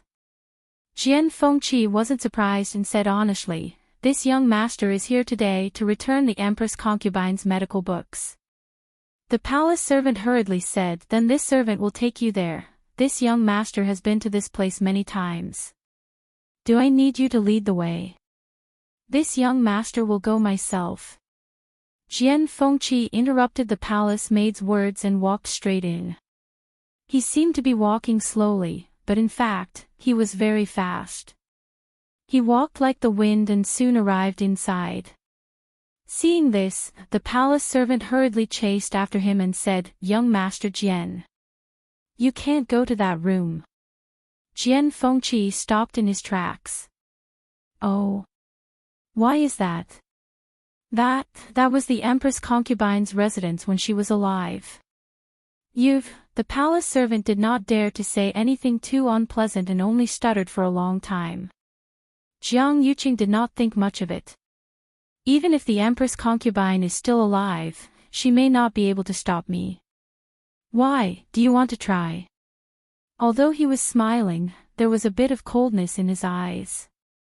The palace servants around him looked at each other. This young master is just going to return a few books. If you are worried that it will be difficult to explain, you can just follow this young master in later. This servant does not dare. If the third princess found out, his life would be in danger. Jian Fengqi lightly snorted. In that case, when the door opens later, you can just watch from the outside. Won't that be fine? The palace servants hesitated for a long time. Thinking that this was indeed the only way to compromise, they could only agree. Jian Fengqi walked inside. It was obvious that no one had been here for a long time. Everything was covered in a layer of dust. Jian Fengqi sneered in his heart.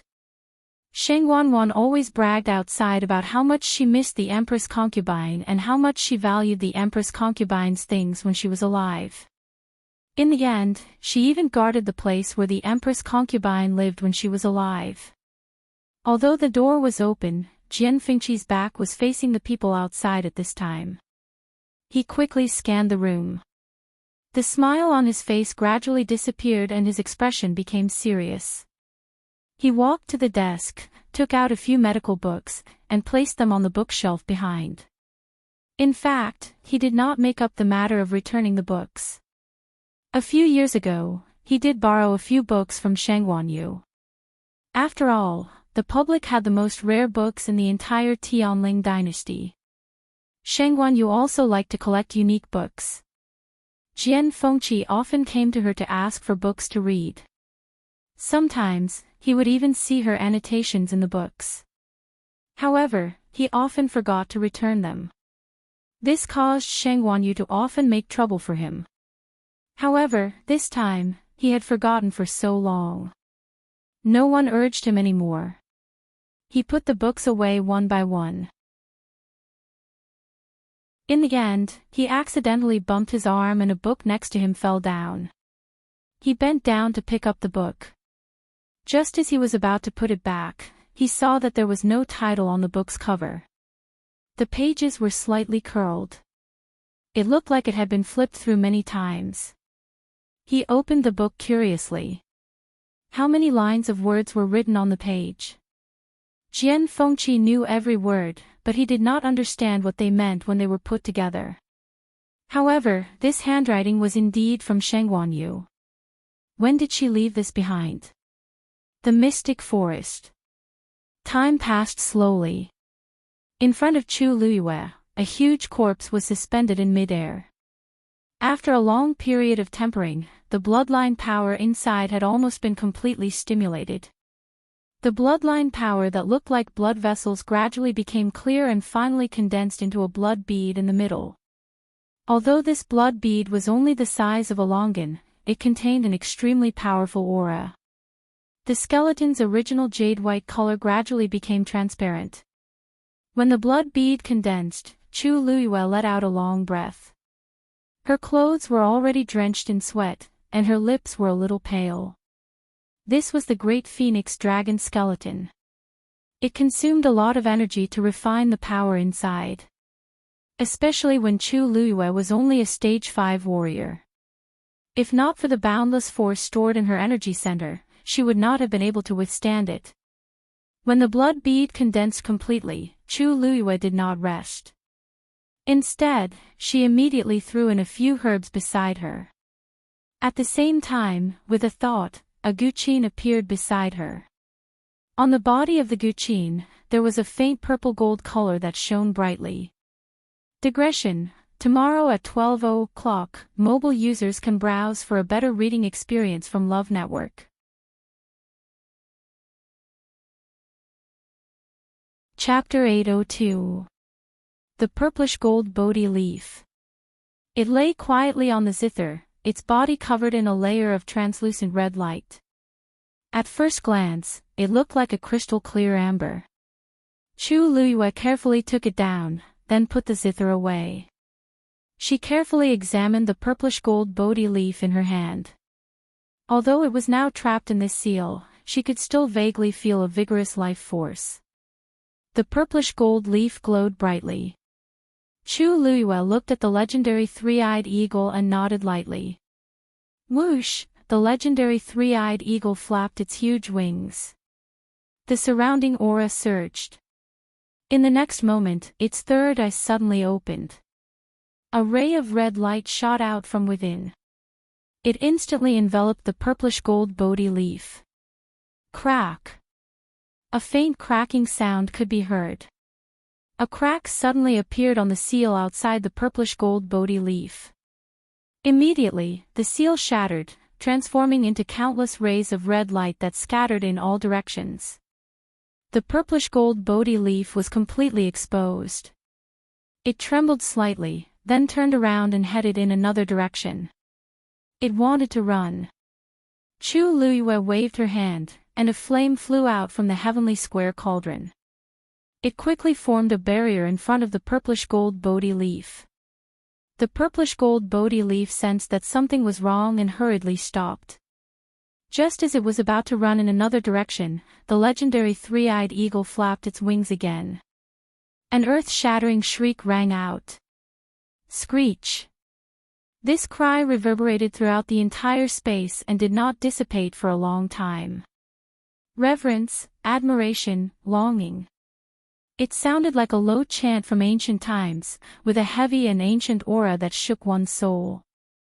This was the summoning of the legendary three-eyed eagle clan to the sacred tree.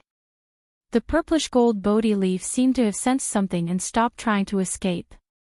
Instead, it stood in place in a daze. Chu Luyue inexplicably felt that there was a subtle connection between the legendary three-eyed eagle and the purplish-gold Bodhi leaf. Although she could not see it, she could still clearly feel it. It was a connection that had dissolved into their bloodline after tens of thousands of years of relying on each other. In the next moment, she saw Yi Qingling leap in front of the legendary three-eyed eagle. At this moment, the blood bead extracted from the great phoenix dragon skeleton had gradually merged with the other medicinal herbs.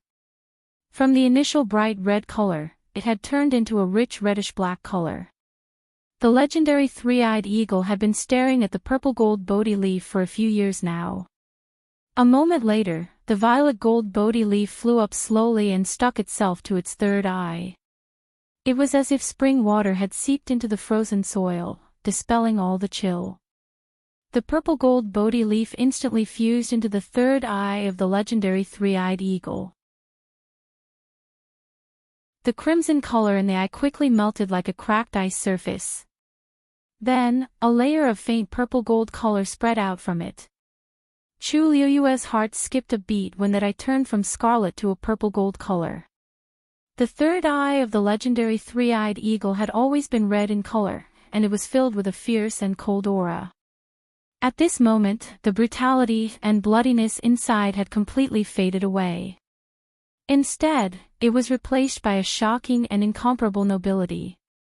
Cold, noble, and disdainful. That was the unique pressure of a divine beast. Most importantly, it contained a trace of tenacious vitality, and it was glistening brilliantly. While Chu Luyue was still in shock, the legendary three-eyed eagle moved and flew in front of the great phoenix dragon skeleton. It swallowed the black-red blood bead in one gulp. At the same time, one of the bones slowly flew up and fused into the huge black phantom. A moment later, flesh and blood began to grow on the sparkling and translucent bones. Chu Luyue immediately urged the surrounding flames to surge over. It completely surrounded the illusory figure and began to burn wildly. With the help of the flames, the growth of the flesh and blood seemed to speed up a lot.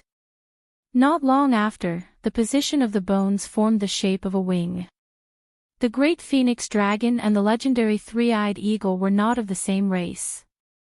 Tracing back to its roots, the true ancestor of the legendary three-eyed eagle was actually the immemorial divine beast, the crimson gold heavenly phoenix. This also caused the legendary three-eyed eagle to be unable to completely borrow the great phoenix dragon skeleton. It could only choose a suitable one for its own use. Therefore, it only used this piece of bone to make its wing bone. However, the bloodline power in these bones had been completely refined by Chu Luiyue. Therefore, to the legendary three-eyed eagle, although it only used one skeleton, it had already turned all the power into its own. Chu Luiyue sent the remaining skeleton back to the heavenly square cauldron. Then, the other half of the skeleton flew out. Back in the Tianling God realm, Chu Luiyue had actually obtained an entire set of bones. Taizu said that back then, in order to avoid being discovered by the great phoenix dragon race, the skeleton was divided into two parts. In the heavenly square cauldron, they were combined into one, but with the suppression of the heavenly square cauldron, there was no need to worry about this. However, when he took them out, Chu Luiyue deliberately separated them. Seeing that half of the wing was rapidly forming, Chu Luiyue took a deep breath and began to refine the bloodline power of this half of the skeleton. This process was actually very long. However, according to the legendary three-eyed eagle, it also needed a certain amount of time to completely fuse its soul with this skeleton. Therefore, Chu Luiyue still had plenty of time. The process that had been carried out previously was repeated again. When the flames surrounded the half of the skeleton and burned it to temper it, Chu Luiyue took out the second set of herbs from the Long Yuan sword.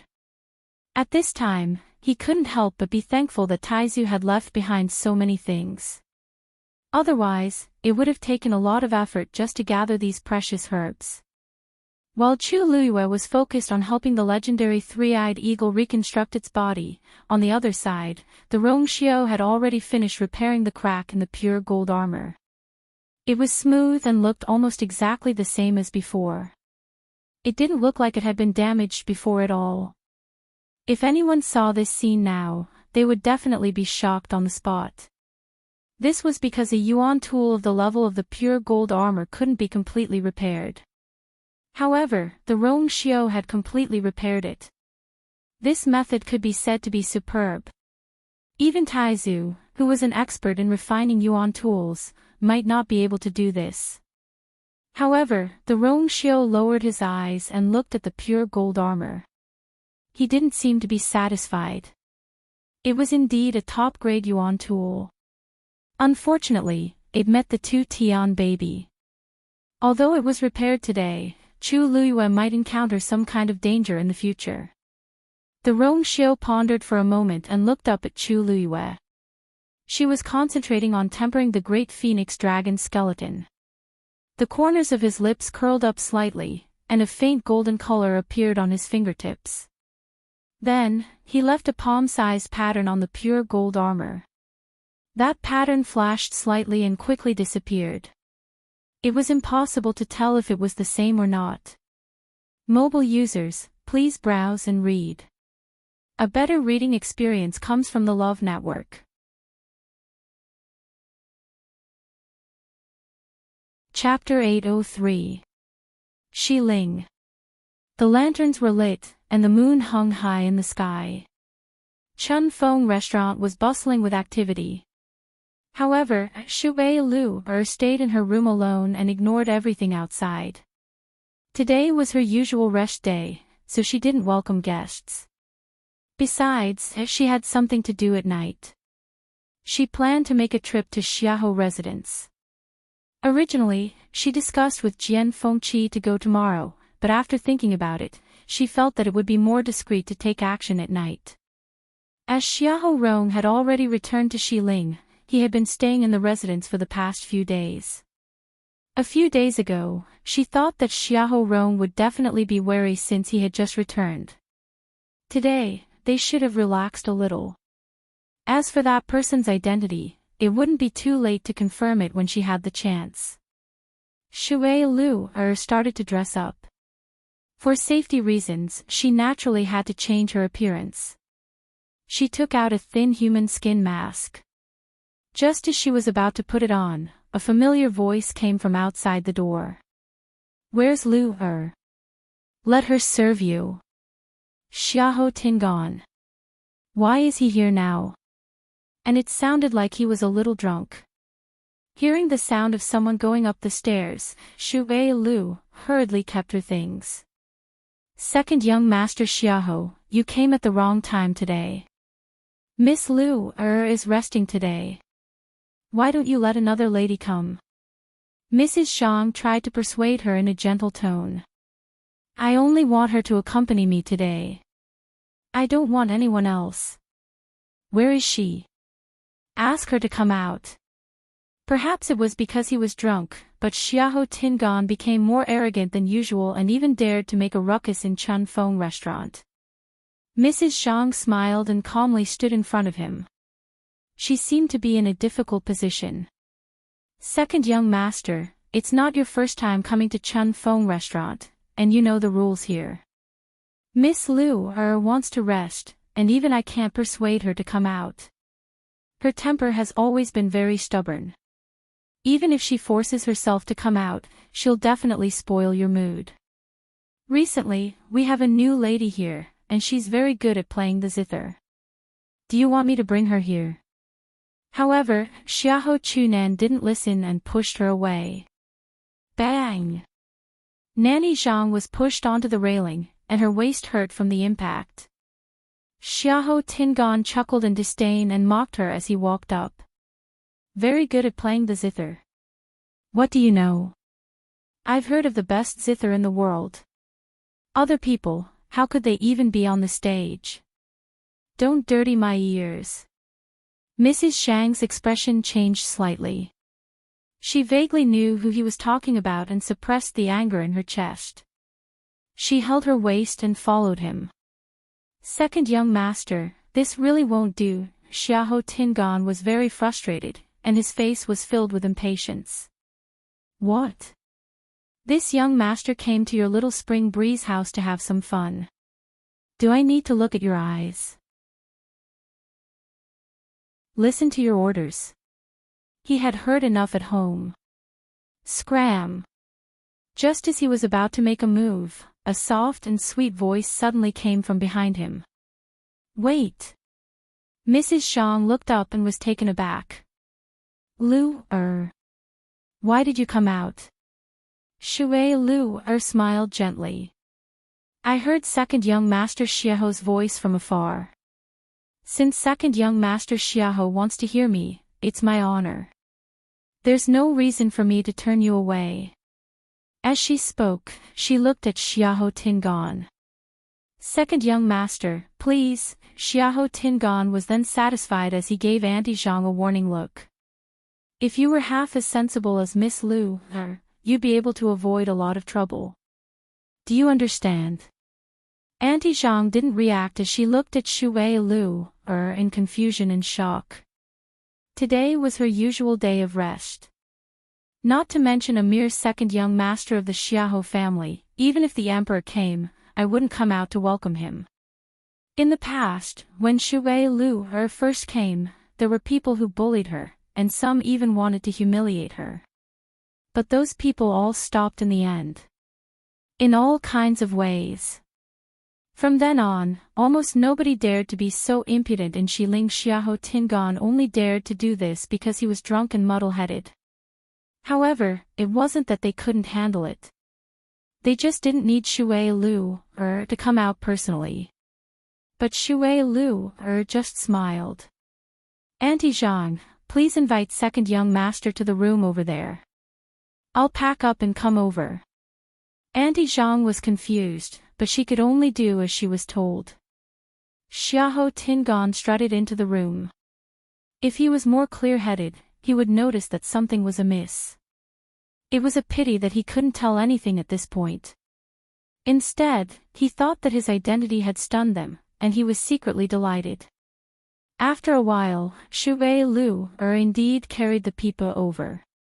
She gave Auntie Zhang a look. Auntie Zhang, second young master has a distinguished identity. Please serve him the best wine we have. Auntie Zhang didn't know what she was planning, but she still did as she was told. Very quickly, the servant sent the wine over. Xiahou Tingan slapped it open, and the refreshing wine fragrance wafted over. It was the top-grade green bamboo leaf. Only Xiahou Tingan and Shui Lu were left in the room. Shui Lu asked very gently. "Second young master, what do you want to hear?" Xiahou Tingan thought for a while. "Just pick what you're best at." As he spoke, he started drinking again. Shui Lu's eyes sparkled, and she smiled in agreement. "Yes."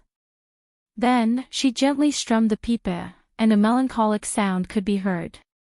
Xiahou Tingan's emotions were stirred, and he was very upset as he continuously downed a few cups of wine. Shui Lu stopped and knitted her brows as if she was worried. "Second young master, you don't seem to be in a good mood. Is something troubling you?" Xiahou Tingan's mind was a little giddy.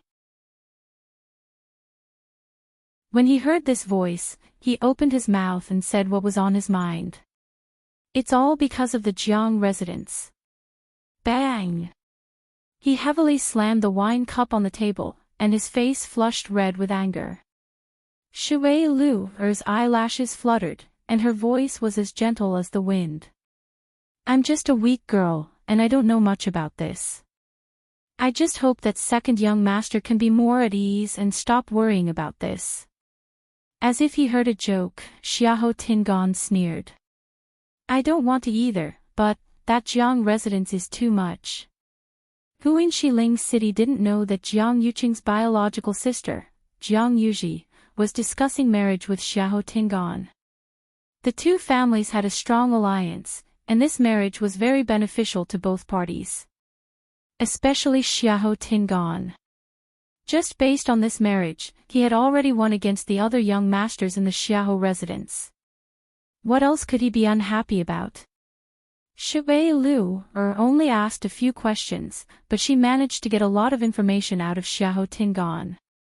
She then knew that because Jiang Yuqing was injured, the marriage between the Jiang residence and the Xiahou residence started to be delayed again.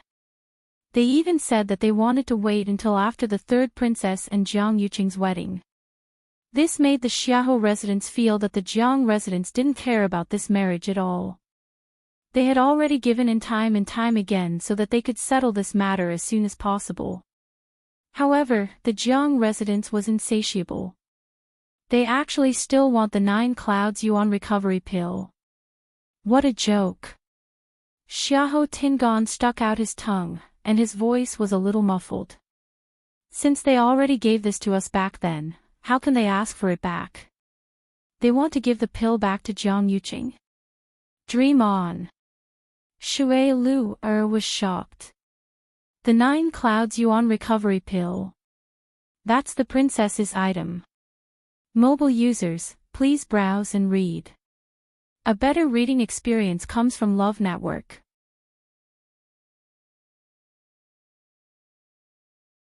Chapter 804. The 9 Clouds Yuan recovery pill was a 9th grade pill left behind by Taizu, and it was extremely precious. Rumors had it that this pill had the effect of raising one's Yuan meridian level, so it had always been carefully kept by the Tianling royal family. There hadn't been a 9th grade celestial physician in the Tianling dynasty for hundreds of years, so one could imagine how precious this 9th grade pill was. Back then, when the princess was of marriageable age, the emperor gave this 9 Clouds Yuan recovery pill as a gift to her. Everyone knew that the emperor had decided to pass the throne to the empress concubine. Ever since then, the princess had been in charge of keeping this 9 Clouds Yuan recovery pill. On one hand, she had the Tianjing Yuan meridian and didn't need this item. On the other hand, this 9 Clouds Yuan recovery pill had a special meaning, and the Tianling royal family wouldn't let anyone use it. Instead, it would be passed down. But now, Xiahou Tingan actually said that the 9 Clouds Yuan recovery pill was in their residence. Shui Lu hurriedly looked down and hid the emotions in her eyes. Even if she was good at hiding her emotions, she almost couldn't control it at this moment. Even if Xiahou Chunan was completely drunk, she didn't dare to reveal any abnormalities. She took a deep breath in and paused for a moment before she finally suppressed the waves in her heart. At the same time, countless guesses surfaced in her mind. After the princess died, Jiang Yuqing and Sheng Wanwan were in charge of everything. Everyone naturally thought that the 9 Clouds Yuan recovery pill was in Sheng Wanwan's hands. As the princess's sudden death had a huge impact on everyone, everyone's attention was placed on the princess's death. Very few people cared about this 9 Clouds Yuan recovery pill. I didn't expect it to be in the Xiaohou residence.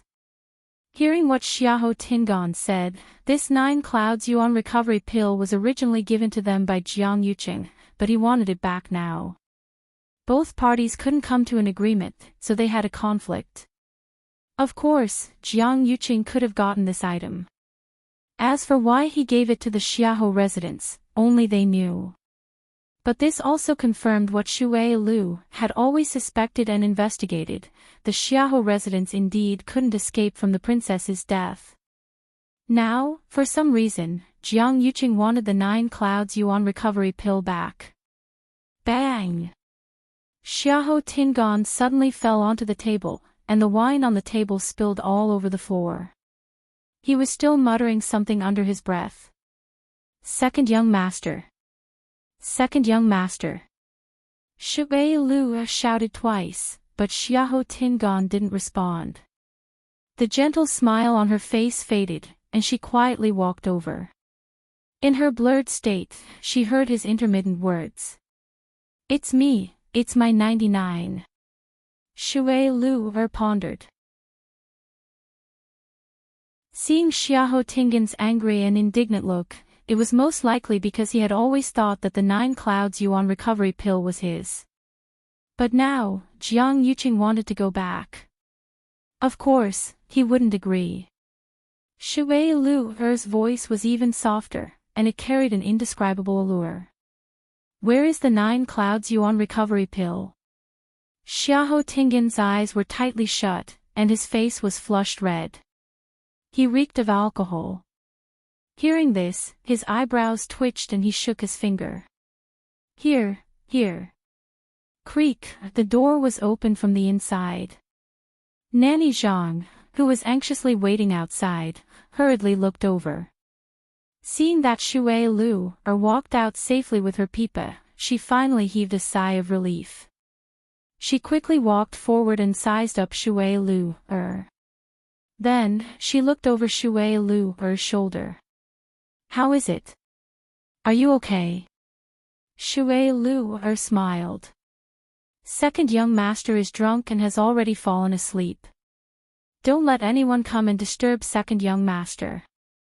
Nanny Zhang vaguely saw the corner of Xiaohou Tingan's shirt. Hearing that there wasn't any movement inside, she felt more at ease. Why don't we send someone to send him back to the Xiaohou residence? With his current state, people will definitely talk about him if we send him back. He might even cause trouble for us. If he wants to sleep here, let him sleep. This kind of thing was very normal for the young masters in Xiling City. As long as they didn't go overboard, their families wouldn't pursue the matter too much. Then, should we find someone to help him wash up and rest? Nanny Zhang lightly fanned herself. The smell of alcohol in the room was simply unbearable. We're still standing at the door, who knows what it's like inside? It's really hard on Shui Lu. Okay. Call someone over. Shui Lu looked back and tucked her hair behind her ear as she chuckled. He's Xiaohou Residence's second young master after all. His current state is too unbearable. We just have to serve him well today. Someone will naturally come to fetch him back tomorrow. Hearing her words, Nanny Zhang also felt that it made sense, so she nodded. Shui Lu yawned and covered her mouth with her hand. Her pair of watery eyes were very moving and had a natural charm and gentleness. I'm tired today, so I'll go back first. The smell of alcohol on you is really strong. Shui Lu pouted her red lips lightly. I'll have to trouble Nanny Zhang for the rest. Then, she hugged her Pipa and walked back to her room. Nanny Zhang glanced at her and felt strange. Shui Lu had always looked down on people like Xiahou Tingan, but she was exceptionally patient today. She even endured the fact that the room was already so dirty and messy.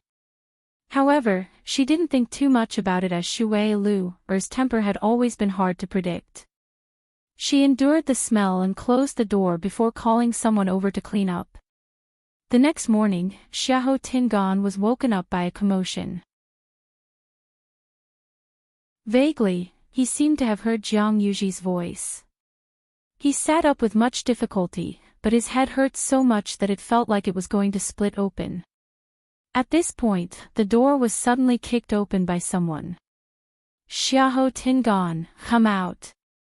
A person barged in with a face full of anger. It was Jiang Yuji. Digression, 60, clock I want to add 20 more.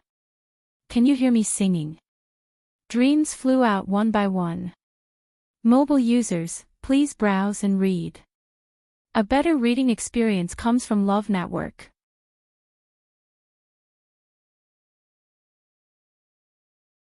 Chapter 805. Nanny Zhang and the rest hurriedly followed over. Looking at the scene in front of them, they didn't know whether to stay or leave, so they anxiously said to Xiahou Tingan.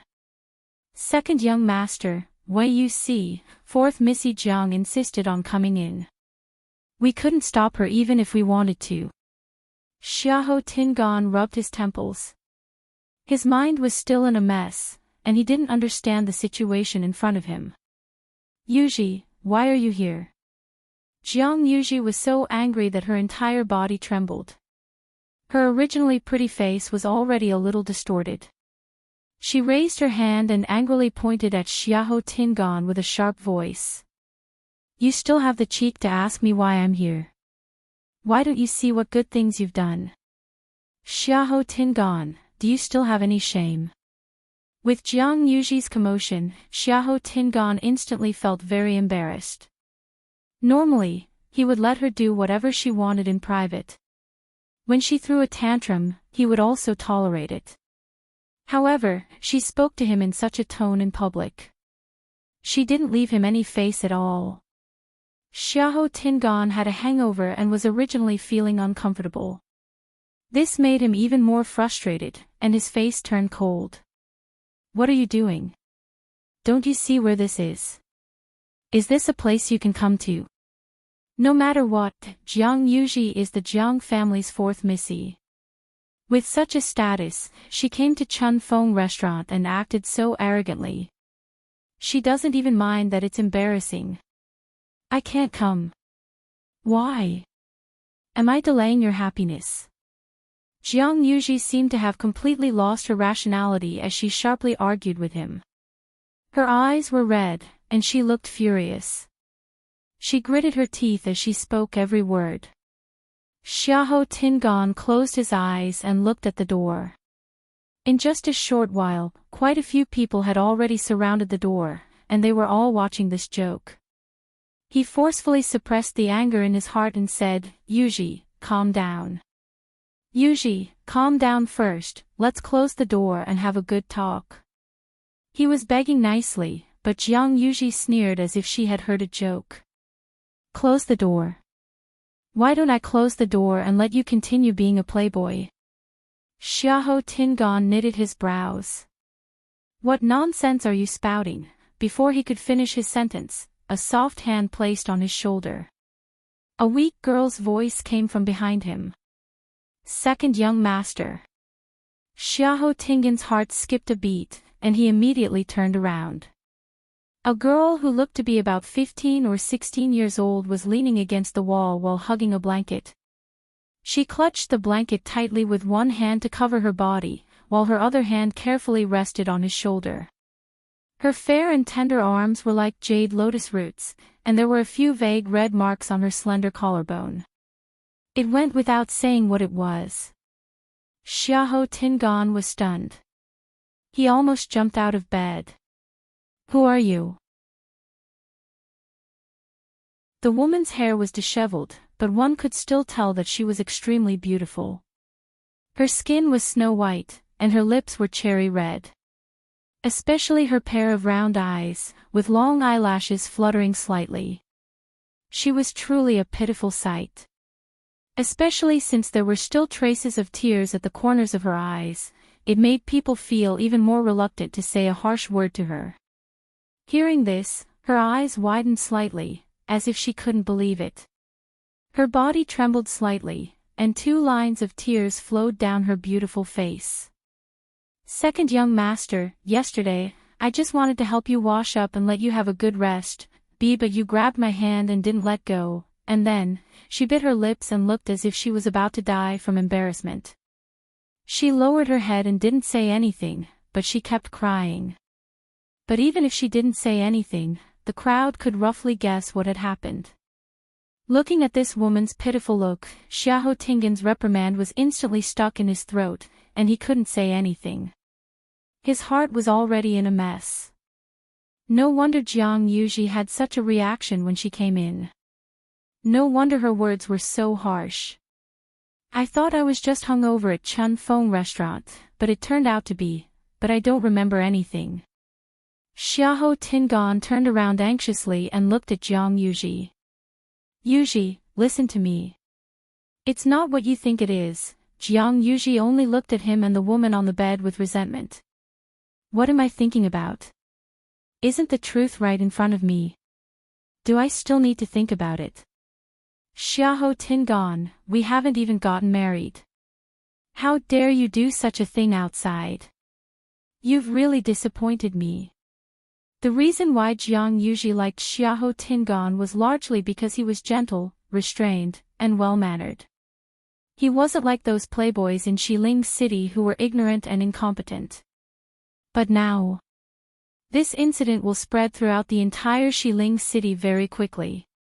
Seeing Jiang Yuji's agitated look, Xiahou Tingan knew that she was furious. He hurriedly put on his clothes and walked over. Yuji, listen to me properly explain, Pack. His hand had just touched Jiang Yuji's hand when she harshly slapped it away. Don't dirty my hands. Jiang Yuji's face flushed red, and her voice was sharp as she said every word clearly. Xiahou Tingan, my Jiang residence's reputation has been implicated by you. If you like to do this, just do it. This marriage is cancelled. Xiahou Tingan's face burned as if he had been harshly slapped twice in public. If it were any other time, he could tolerate whatever Jiang Yuji threw at him. It didn't matter if he admitted his mistake or begged for mercy. As long as he could coax her, he could do anything. But Jiang Yuji saying this in front of so many people was undoubtedly tearing off his face and harshly trampling on it. Is she using the marriage to threaten me? The hatred and anger that had accumulated in Xiahou Tingan's heart for a long time instantly exploded. His face rapidly turned cold, and he blurted out without thinking. So be it. Do you really think I can't do without you? I've long had enough of you. With this angry shout, the entire room instantly fell silent. Jiang Yuji was dazed, and her face instantly turned pale. She only wanted to vent the anger in her heart, and she only said the cancellation of the marriage out of impulse. This was because she knew that Xiahou Tingan was most afraid of her saying this. Originally, she just wanted to scare him, but she didn't expect him to directly agree. Also, what else did he say? At that moment, something in Jiang Yuji's heart suddenly collapsed. Her body swayed, and she almost fell to the ground.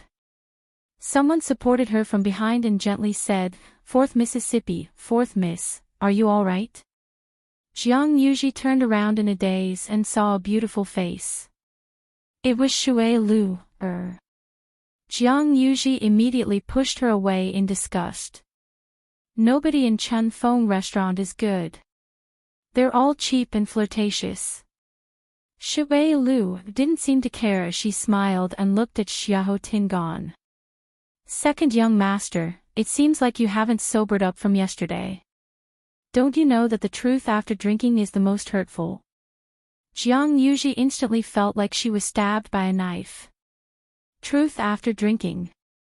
Xiahou Tingan is saying all of this from the bottom of his heart.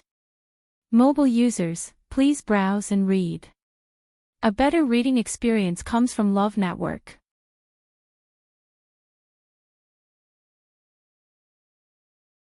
Chapter 806. Many pairs of eyes were watching them from outside the door. Jiang Yuji felt as if there was a dagger at her back, and she had never felt so embarrassed before. She glared at Xiahou Tingan with bloodshot eyes, and every word seemed to be squeezed out with her teeth clenched. Xiahou Tingan, you said it yourself. Don't regret it in the future. Then, she turned around and ran outside. The crowd hurriedly moved aside. Jiang Yuji's figure quickly disappeared from Chun Feng restaurant. The crowd didn't speak for a long time.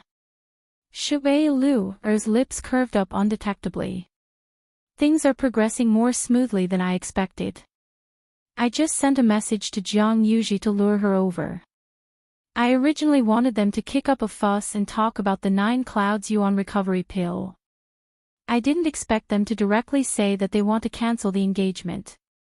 This time, the Xiahou residents really did not have the slightest bit of justification. If they still want to marry the Jiang residents, they have no other choice but to take out the 9 clouds yuan recovery pill. This is more convenient. Shui Lu turned around and looked at Xiahou Tingan. He was standing at the same spot, and his face was pale. His expression looked very complicated. Drinking this wine was really worth it. Second young master, 4th Missy Jiang seems very sad. You should quickly chase after her. Shui Lu advised him considerately. The worry that just appeared in Xiahou Tingan's heart instantly disappeared. He coldly chided. She can leave if she wants to. What does it have to do with me? Shui Lu's expression changed slightly, and she smiled. Yes, yes. Whatever you say is naturally what it is. Then, we'll take our leave first. If you have any instructions, feel free to tell us. Then, she turned around and smiled at the crowd. You can all leave. The crowd then left to busy themselves with their own matters. However, who wouldn't treat such a huge incident as a topic of conversation after bumping into it? Not long later, this good show at Chun Feng restaurant would spread throughout the entire Xiling city. Shui Lu waved at the girl in the room. Xiao Dai, come over. The girl called Xiao Dai bit her lips and silently picked up her clothes to wear. When she walked to Xiahou Tingan's side, she bowed and looked down. Today's matter was caused by Little Butterfly. It has nothing to do with anyone else. Xiahou Tingan originally knew that this matter was mainly his fault, and he couldn't blame the young lady. Hearing her say this, his heart ached even more. Xiao Dai continued, 2nd young master and 4th young mistress Jiang are a match made in heaven. If there is any animosity between the two of you because of Xiao Dai really can't bear it. Xiao Dai is willing to go to the Jiang mansion to ask for forgiveness. As long as I can beg for 4th young mistress Jiang's forgiveness, Xiao Dai will do anything.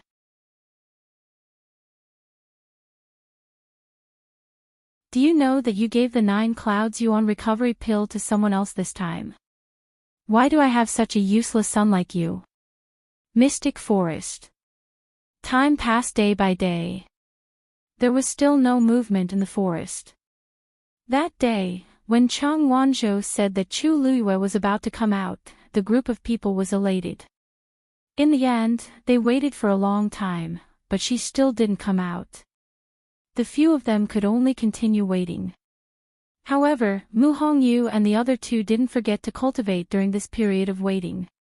With Qin Yi and Lei Laoxi's patient guidance, they all had some breakthroughs. Especially Chang Wanzhou, his improvement was the most obvious. Qin Yi originally wanted to take a look at the seal in his body, but it didn't appear again after that day. Even though he felt a little regretful, Chini didn't insist on taking a look at Chang Wanzhou. It's not too late to talk about this when Her Highness comes out. After all, Chang Wanzhou listens to me. After everything here was settled, it wasn't impossible to solve these problems bit by bit. At night, the blue-black night sky was deep and quiet, and a round moon hung high in the sky. Gradually, that moon was dyed with a tinge of red. In the Red Moon Desert, rustling sounds could be heard. I've finally waited until now. If I don't see Lass again, I'm afraid I'll be much older. Lan Zhao's voice was still ethereal and pleasant. Let's hurry and leave.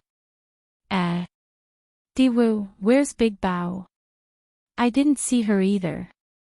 She was just here. Lan Zhao suddenly thought of something and secretly cursed. He's gone ahead of us. This damn child. Underground. In front of Chu Luyue, the bloodline power in half of the skeleton was almost completely refined and condensed into a blood pearl. The legendary three-eyed eagle's body was almost half reconstructed. Chu Luyue stared intently, and her heart seemed to be tightly clenched by something. Just as she was about to continue, she suddenly heard a baby-like voice. Chu Luyue's heart skipped a beat. It's that voice again. She immediately looked up. Digression, mobile users, please browse and read at 12 a.m. tomorrow. A better reading experience comes from AI Network.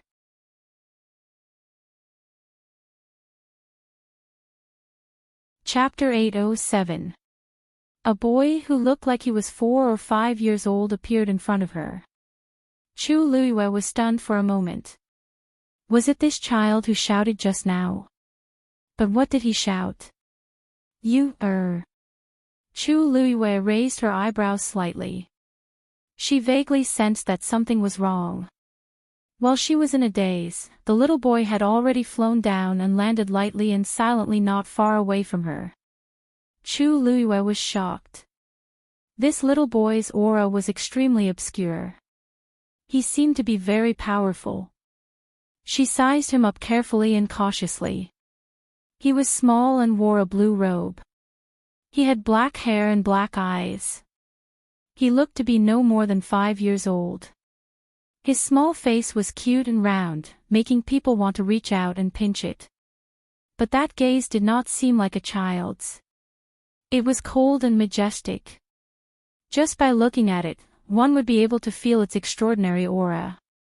Chu Luyue was surprised. Since when did the Huang Swamp have such a person? But what made her feel even more strange was the way this little boy looked at her. It was very strange. Although he was very restrained, there was an unconcealable joy in the depths of his eyes. This made his cold little face look a little gentler. Why did he look as if he knew her? Chu Luyue thought silently. On the other hand, Dugu Mabao looked at Chu Luyue in front of him and carefully sized up her current appearance. He had mixed feelings. It was a lie to say that he did not miss her. It was also a lie to say that he wanted to teach her a lesson. In these few years, they had waited day and night and imagined countless scenes of their reunion. They also thought that she might have changed after such a long time. But who would have thought that even his entire physical body would be completely changed? This face was no longer the face in their memories. But the expression between her eyebrows was extremely similar. Debao. You shameless person. You, at this moment, an exasperated old voice sounded. Chu Luyue only felt something flash in front of her.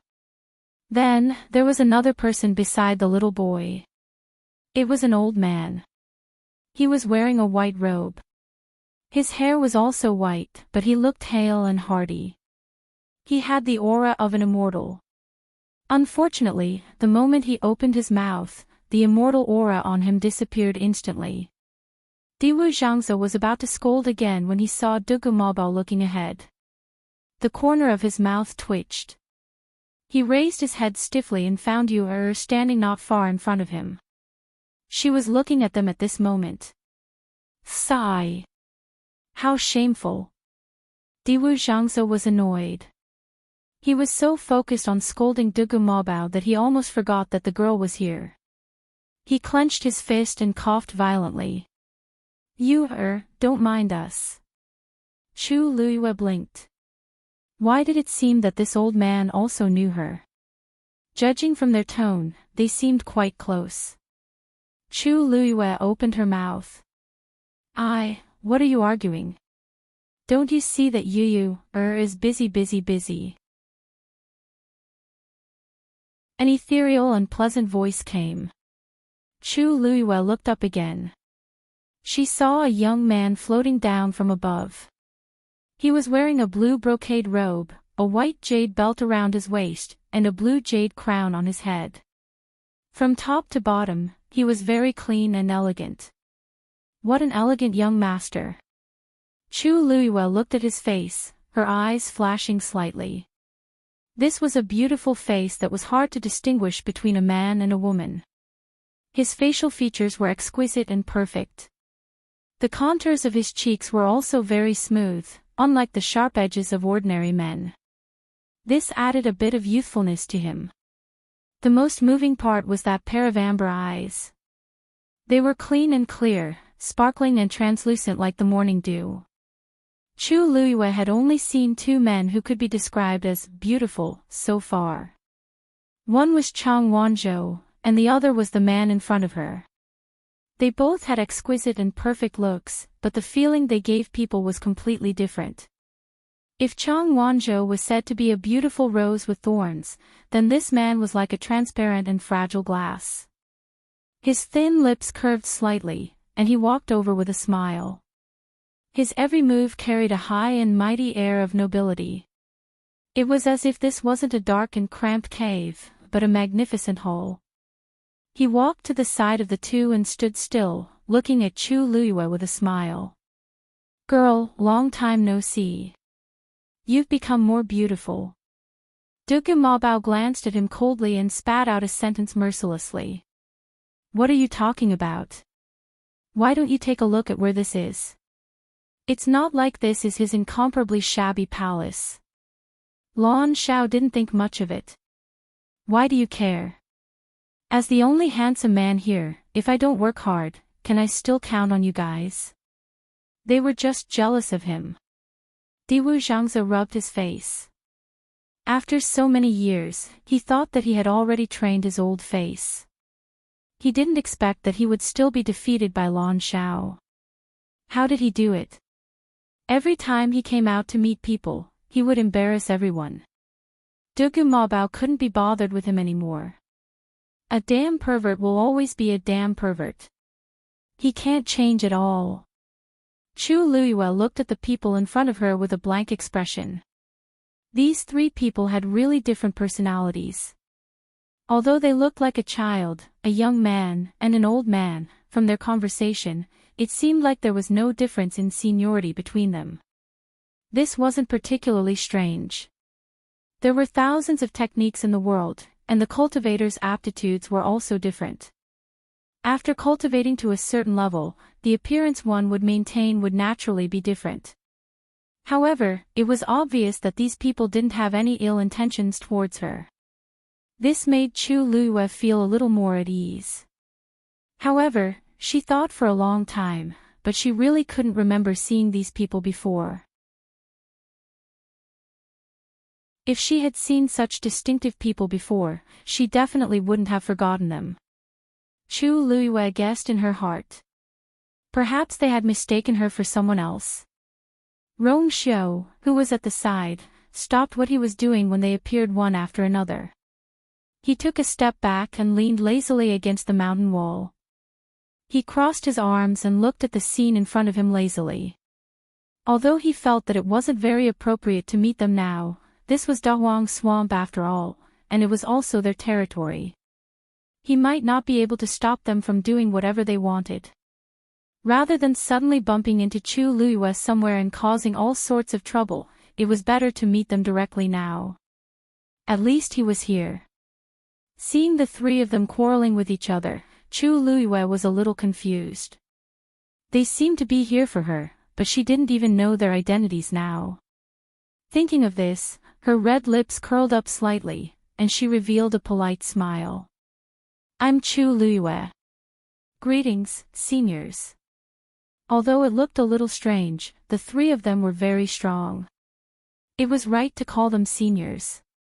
Chu Luyue was thinking this when she suddenly saw the three of them looking over.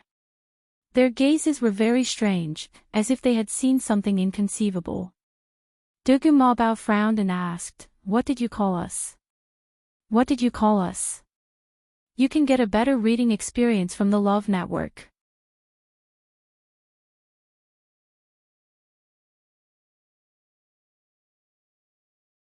This conjecture made Chu Luyue feel a little uneasy. Previously, she had guessed that she might have forgotten something, but now, she was even more certain. She suppressed the chaotic thoughts in her heart and tried to make her voice sound as calm as possible. I don't remember. Although they had already guessed it, hearing Chu Luyue's affirmative answer still made Lan Xiao and the rest's hearts sink.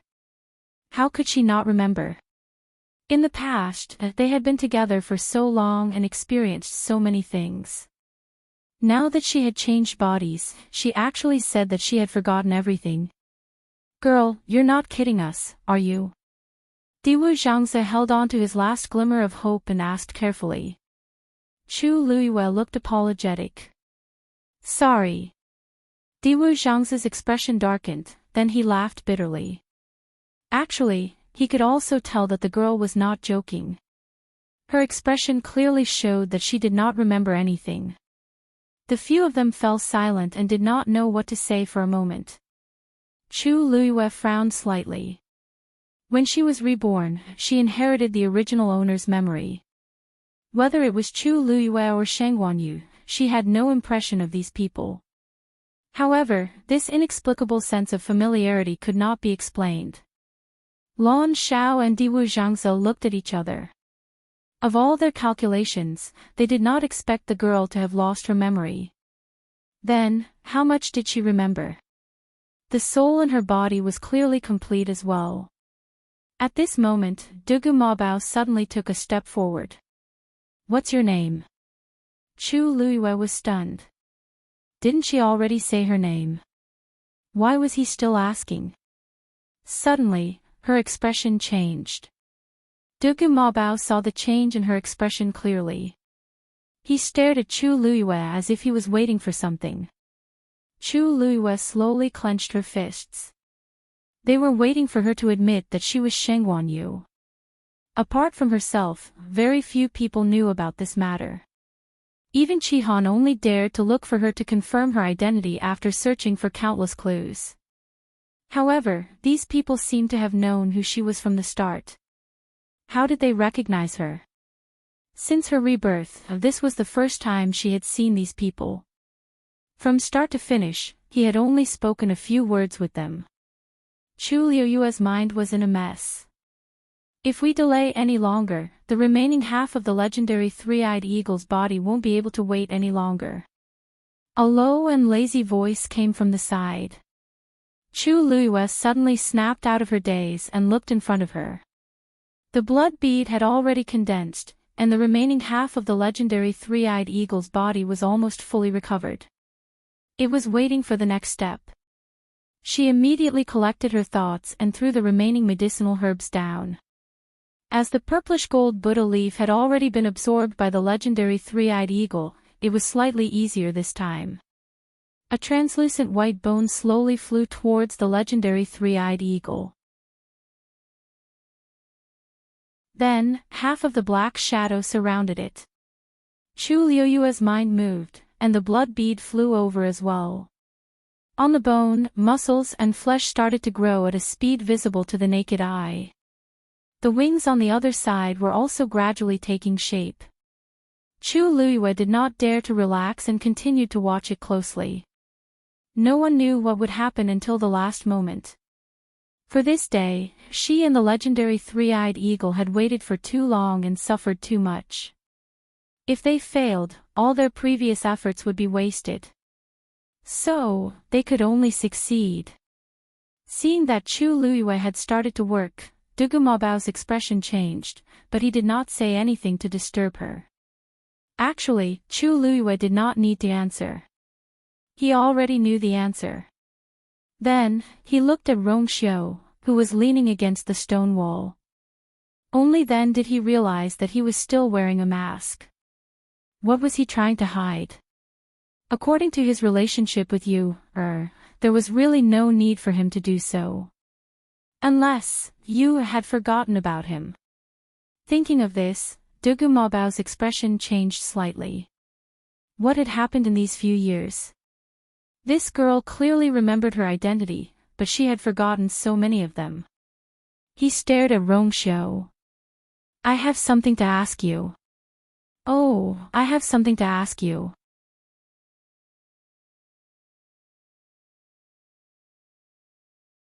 Chapter 809. Rongxiu turned his gaze slightly and glanced at Chu Luiyue. He waved his sleeves, and the barrier outside Chu Luiyue glowed faintly. He smiled slightly and said, "She's busy now. It's better not to disturb her." Dugumabao frowned even more. Obviously, Rongxiu deliberately used the barrier to seal it because he didn't want the girl to hear their conversation. On the one hand, it was to not disturb her. On the other hand, he really didn't want her to know anything. What was he thinking? Dugumabao went straight to the point. She doesn't remember us now, and she has forgotten you, right? Lan Xiao and Diwu Zhangze also looked over. Rongxiu nodded calmly. This point couldn't be clearer now. Seeing Rongxiu admit it so easily, Dugumabao and the others were a little surprised. Lan Xiao touched his chin. She actually forgot about you too. Oh, my mood seems to have suddenly improved a little. They were originally very sad, but since Rongxiu was the same as them, there was nothing much to say. Diwu Zhangze nodded in agreement, which was rare. Me too. Dugumabao's face was a little dark. Can't the two of you work harder? How can you compare to him? They've all been forgotten. How can they compare who has been forgotten more thoroughly? Besides, Rongxiu was Rongxiu, and they were them. To the girl, there was no distinction between importance and importance. At least for him, forget Rongxiu. Yes. Forget them. No. Diwu Zhangze rubbed the space between his eyebrows. This was the bad thing about Debao. He often couldn't recognize his own identity. He often felt that he was the most important person to the girl. In fact, he was only one of them. Lan Xiao couldn't be bothered to argue with Debao. He continued, then how many things has she forgotten? If she forgets too many things, it'll be troublesome. Rongxiu paused. She doesn't remember anything outside of the Tianling dynasty. Their expressions stiffened. What did you say? Lan Xiao was in disbelief. Completely forgotten. Rongxiu smiled and glanced sideways at Chu Luiyue. A trace of gentleness appeared in the depths of his eyes. No. She remembers herself. Also, she still remembered who she loved. The West Hill. The Jiang Mansion. The atmosphere in the entire residence was cold and heavy. Everyone was doing things cautiously, not daring to say half a word. They were afraid that if they said or did something wrong, they would offend their superiors and bring trouble to themselves. First, it was eldest young master who was injured. Then, Xiahou Tingan flirted outside, which angered fourth Missy. Bad things happened one after another in the Jiang mansion.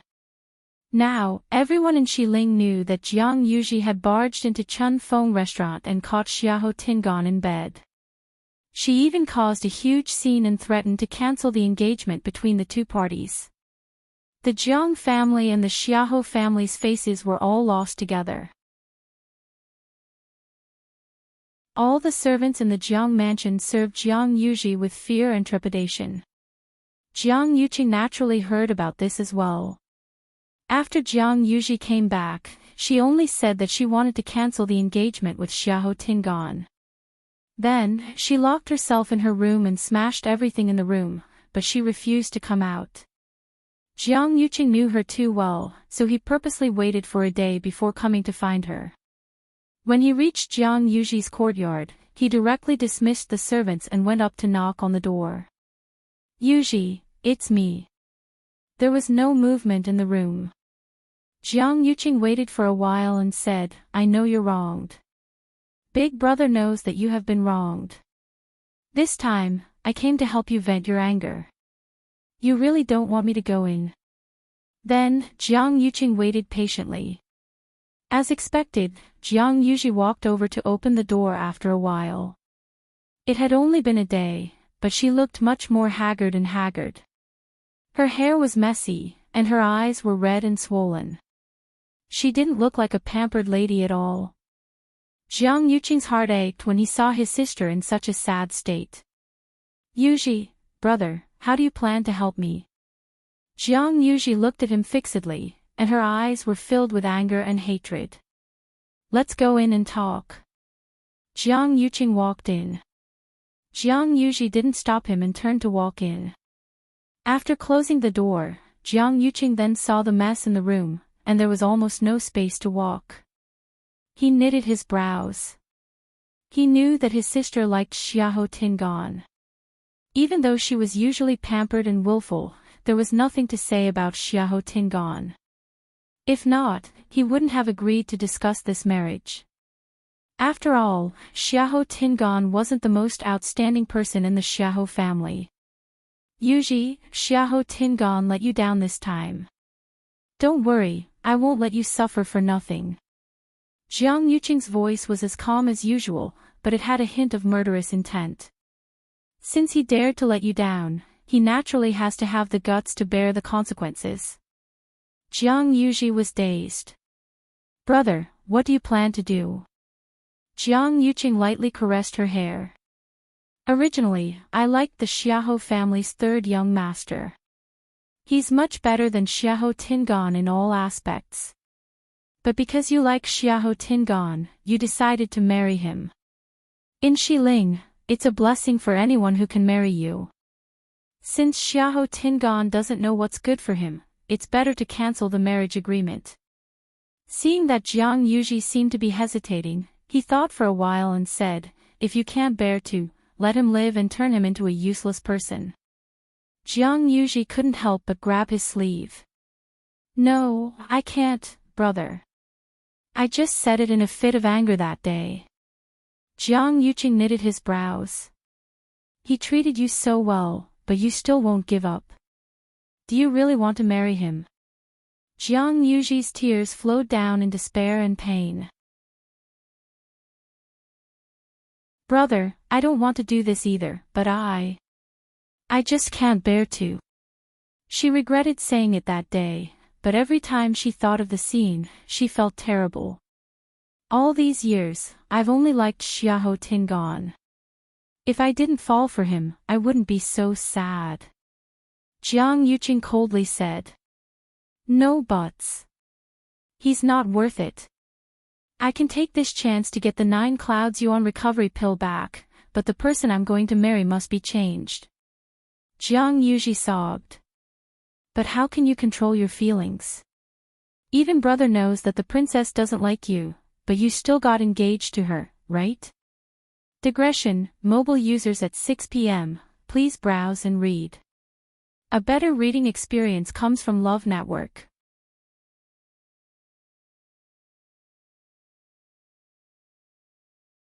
Chapter 8:10. Jiang Yuqing's expression instantly changed. He stared at Jiang Yuji with an intimidating gaze, and his expression was as dark as water. Jiang Yuji also realized that she had misspoken, and her heart sank. "Big brother, that's not what I meant." Where did you find out about all this?" Jiang Yuqing grabbed Jiang Yuji's wrist and asked word by word. Jiang Yuji had never seen her big brother look at her like this before, let alone speak to her in such a tone. She was so scared. Big brother, big brother.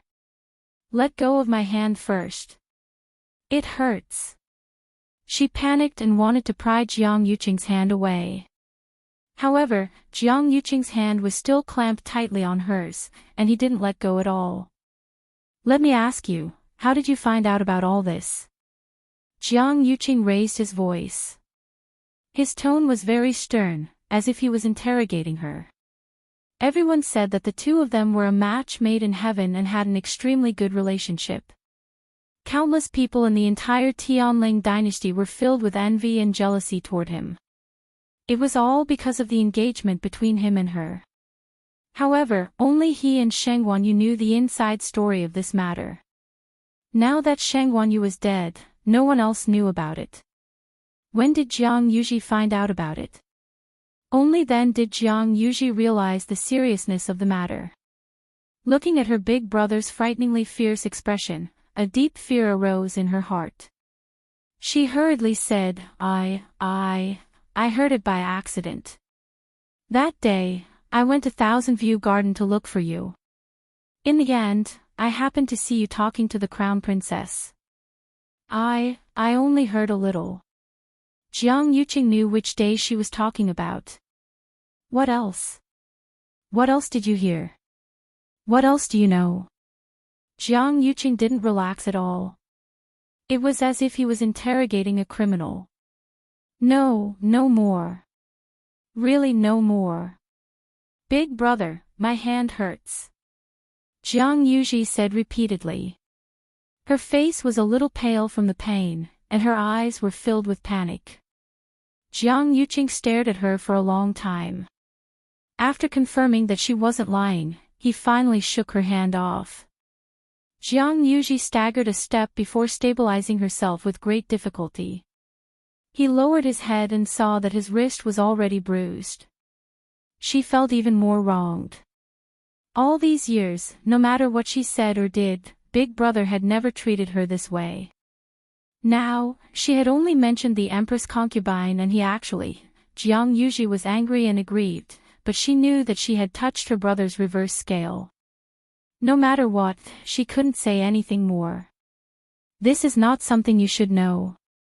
Jiang Yuqing said coldly. In the future, don't let me hear it a second time, understand? Jiang Yuji's body trembled slightly. She quickly nodded, but she didn't even dare to look at Jiang Yuqing. Big Brother was too scary just now. Jiang Yuqing closed his eyes and calmed the waves in his heart. He glanced at Jiang Yuji and saw the wound on her wrist, as well as her cowering appearance. He frowned. Just now, he had lost control of himself and probably scared her. Jiang Yuqing frowned. As for the matter between you and Xiahou Tingan, have you thought it through? Jiang Yuji paused in her actions and nodded hesitantly, but her eyes were filled with hatred. But I must kill that B*TCH from Chun Fong restaurant. Jiang Yuqing chuckled. Do you know that that woman has already redeemed herself from Chun Fong restaurant and found another house in the city to stay in? What? Jiang Yuji widened her eyes in shock. Almost instantly, she understood what was going on. Xiahou Tingan is really going to have a woman outside. He really doesn't care about me at all. To think that I kept consoling myself for the entire day that it was all that B*TCH's fault and that Xiahou Tingan only did this because he was drunk and muddle-headed. Who knew that he would do such a thing in the blink of an eye? This is a slap to my face. He wants me to become the laughing stock of the entire Xiling city. Jiang Yuji's fingernails dug deeply into her palms. Was it all fake that he treated me so well in the past? In comparison, what I said just now is simply a joke. She walked out of the door. Where are you going? Jiang Yuqing stopped her. Jiang Yuji looked furious. I'm going to teach that adulterous pair a lesson. I'll make them wish they were dead. Jiang Yuqing continued asking. Then, do you still miss him? Do you still want to marry him? Jiang Yuji's chest seemed to be pressed by a huge rock. She shook her head hard, and her eyes were red, but there were no more tears. That's good. Jiang Yuqing then nodded in satisfaction. I forgot to tell you something. Yesterday night, Xiahou Tingan was chased out of the residence by Xiahou Rong. It turned out that after Xiahou Tingan returned to the residence, he was taught a lesson by Xiahou Rong. Xiahou Rong requested for Xiahou Tingan to come to the Jiang residence to admit his mistake and beg for Jiang Yuji's forgiveness. However, Xiahou Tingan was determined to cancel this marriage. He was very stubborn and wouldn't agree to anything. In the end, Xiahou Rong couldn't take it anymore and chased him out in a fit of rage. He originally wanted to use this to scare Xiahou Tingan, but he didn't expect him to be so stubborn for once and leave the Xiahou residence in the middle of the night. I've already sent someone to find out. He's staying with that girl now. Jiang Yuqing's sentence was the last straw that broke the camel's back. Xiahou Tingan would rather be chased out and stay with that lowly girl from Chun Fong restaurant than beg for her forgiveness. What does this mean? Could it be that I, the Jiang family's fourth Missy, am inferior to a prostitute? From today onwards, I don't know what the people in Xiling City will say about me. Jiang Yuji only felt her face burning, and her mind was blank. Only endless hatred surged up. Then, her eyes rolled, and she directly fainted. Jiang Yuqing supported her and carried her to the bed. Then, he ordered someone to tidy up and invited Feng Shangyuan over to take Jiang Yuji's pulse. After confirming that she only fainted because of anger and that there wasn't anything serious, Jiang Yuqing felt much more at ease. Then, he sat by the bed and personally took care of Jiang Yuji. When Jiang Yuji woke up, it was already evening. She opened her eyes in a daze and saw Jiang Yuqing, who was guarding by the bedside. Yuji, you're awake. Jiang Yuqing's voice returned to its usual gentleness. Jiang Yuji's grievances exploded, and her eyes turned red. Okay, let the past be the past. Jiang Yuqing lightly patted her hand. When she was almost done venting, he fed her water. Finally, when Jiang Yuji calmed down, he said softly, Brother Jiang, don't worry. What do you think of the Xiahou residence's third young master? Jiang Yuji knew what he meant. She hesitated. Brother, I don't want to go to Xiahou residence anymore. Halfway through her sentence, she saw Jiang Yuqing nonchalantly glancing at her. She suddenly paused and nodded stiffly. Okay. Jiang Yuqing looked comforted. This time, the Xiahou residence must give me the 9 Clouds Yuan recovery pill. Mobile users, please browse and read. A better reading experience comes from Love Network.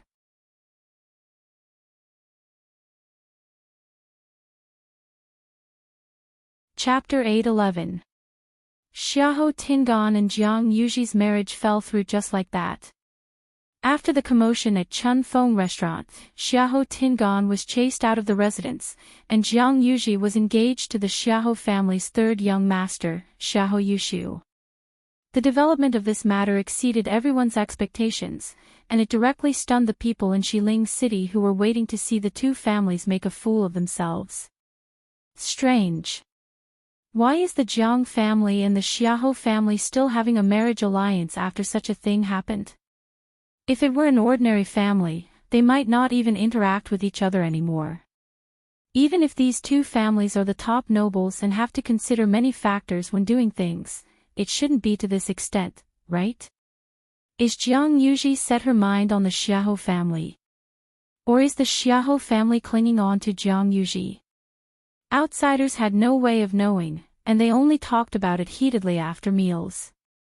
But no matter who talked about it, they knew that Xiahou Tingan was the one who suffered the most.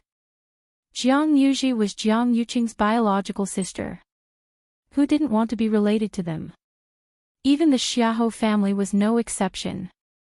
Xiahou Rong was the grand tutor, and logically speaking, he didn't need to care too much about this. But now that His Majesty had been in a coma for close to 2 years, almost all the power was in the hands of Sheng Wanwan and Jiang Yuqing. Among the younger generation in the Xiahou family, there weren't any outstanding cultivation talents. They naturally needed to have a good relationship with the Jiang family. A marriage alliance was the best.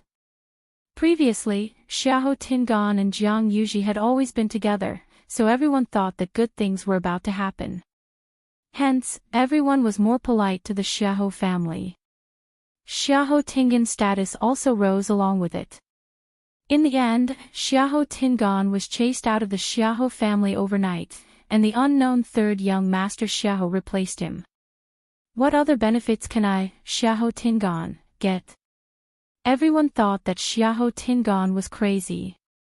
Second young master. In a mansion in Xiling City, Xiahou Tingan lay on the bed in the room. His face and body were covered in wounds, and his originally handsome face was almost swollen. Xiao Dai walked in with a tray. There were a few jade bottles, gauze, and other things on the tray. Second young master, let me help you change your bandages. Xiao Dai sat down by the bed, and her delicate face slightly knitted her thin brows as if she was very worried about him. Xiahou Tingan originally didn't want anyone to see him like this, but he really needed someone to take care of him. He held Xiao Dai's hand and sighed. Xiao Dai, I can see it clearly now. Only you treat me with sincerity. After he was chased out of the Xiahou residence, he had nowhere to go. He had planned to stay at a few friends' houses, but none of them opened the door for him.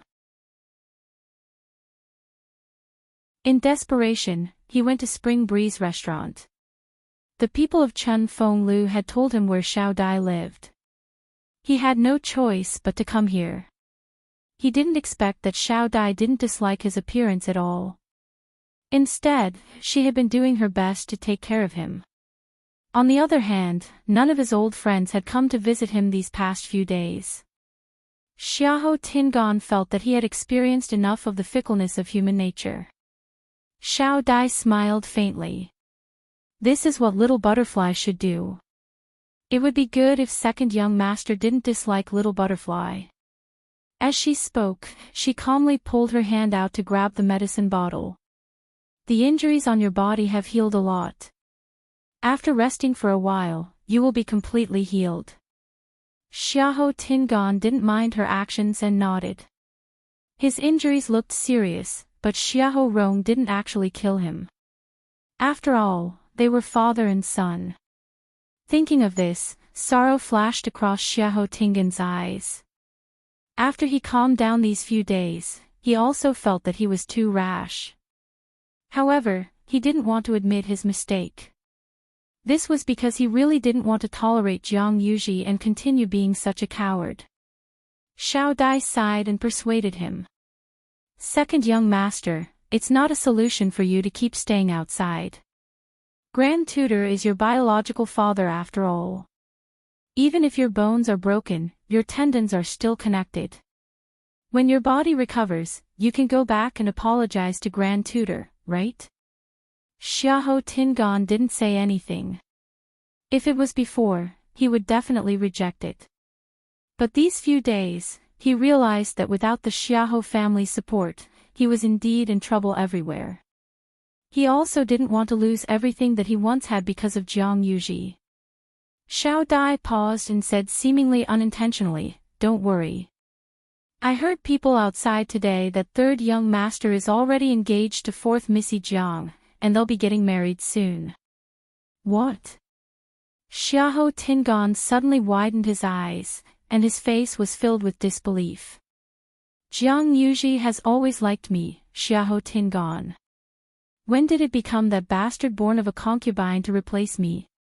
Among the people of the same generation in the Xiahou family, I hate this Xiahou Yushu the most. It's only been a few days, and there's actually such a huge change. Xiao Dai covered her mouth in shock.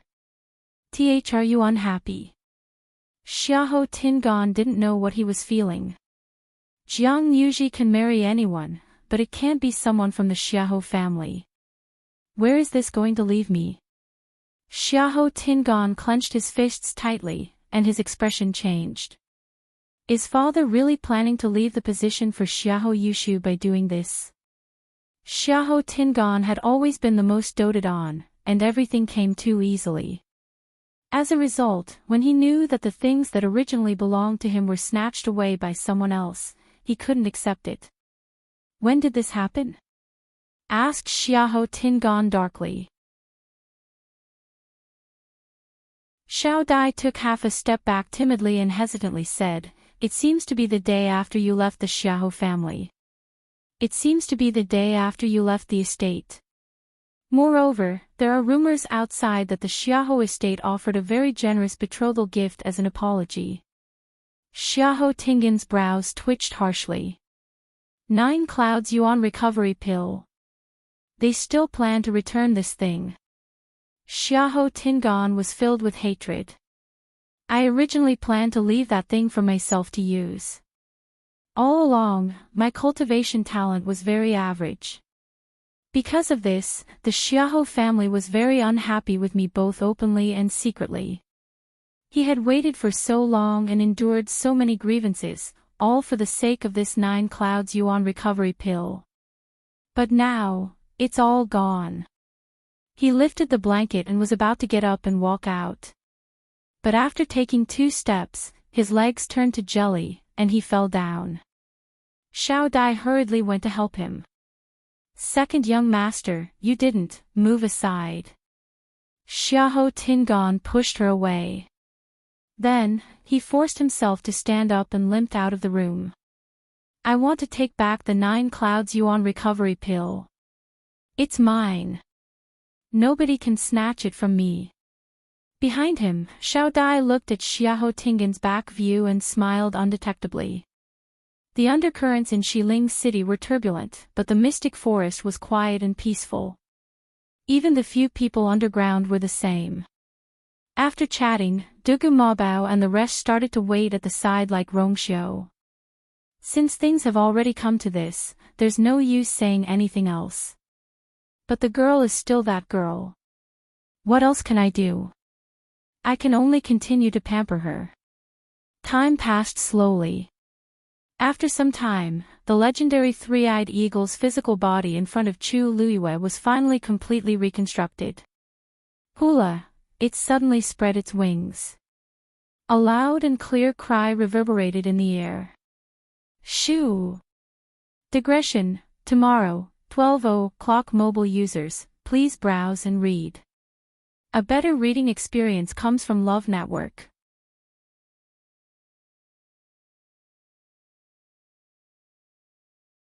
Chapter 8:12. This clear cry pierced through the clouds and mist, and one could even faintly hear the roar of a dragon. Its body was muscular, and its feathers were layered. When it spread its wings, it could almost cover the sky. Chu Luiyue could even clearly see each and every feather that was shiny and clean. Its eyes were black, and only its third eye was a brilliant purplish gold color. It was extremely noble. This was the true legendary 3-eyed eagle. Its aura was actually several times stronger than before. In fact, it even faintly suppressed Dumpling. Chu Luiyue was secretly surprised.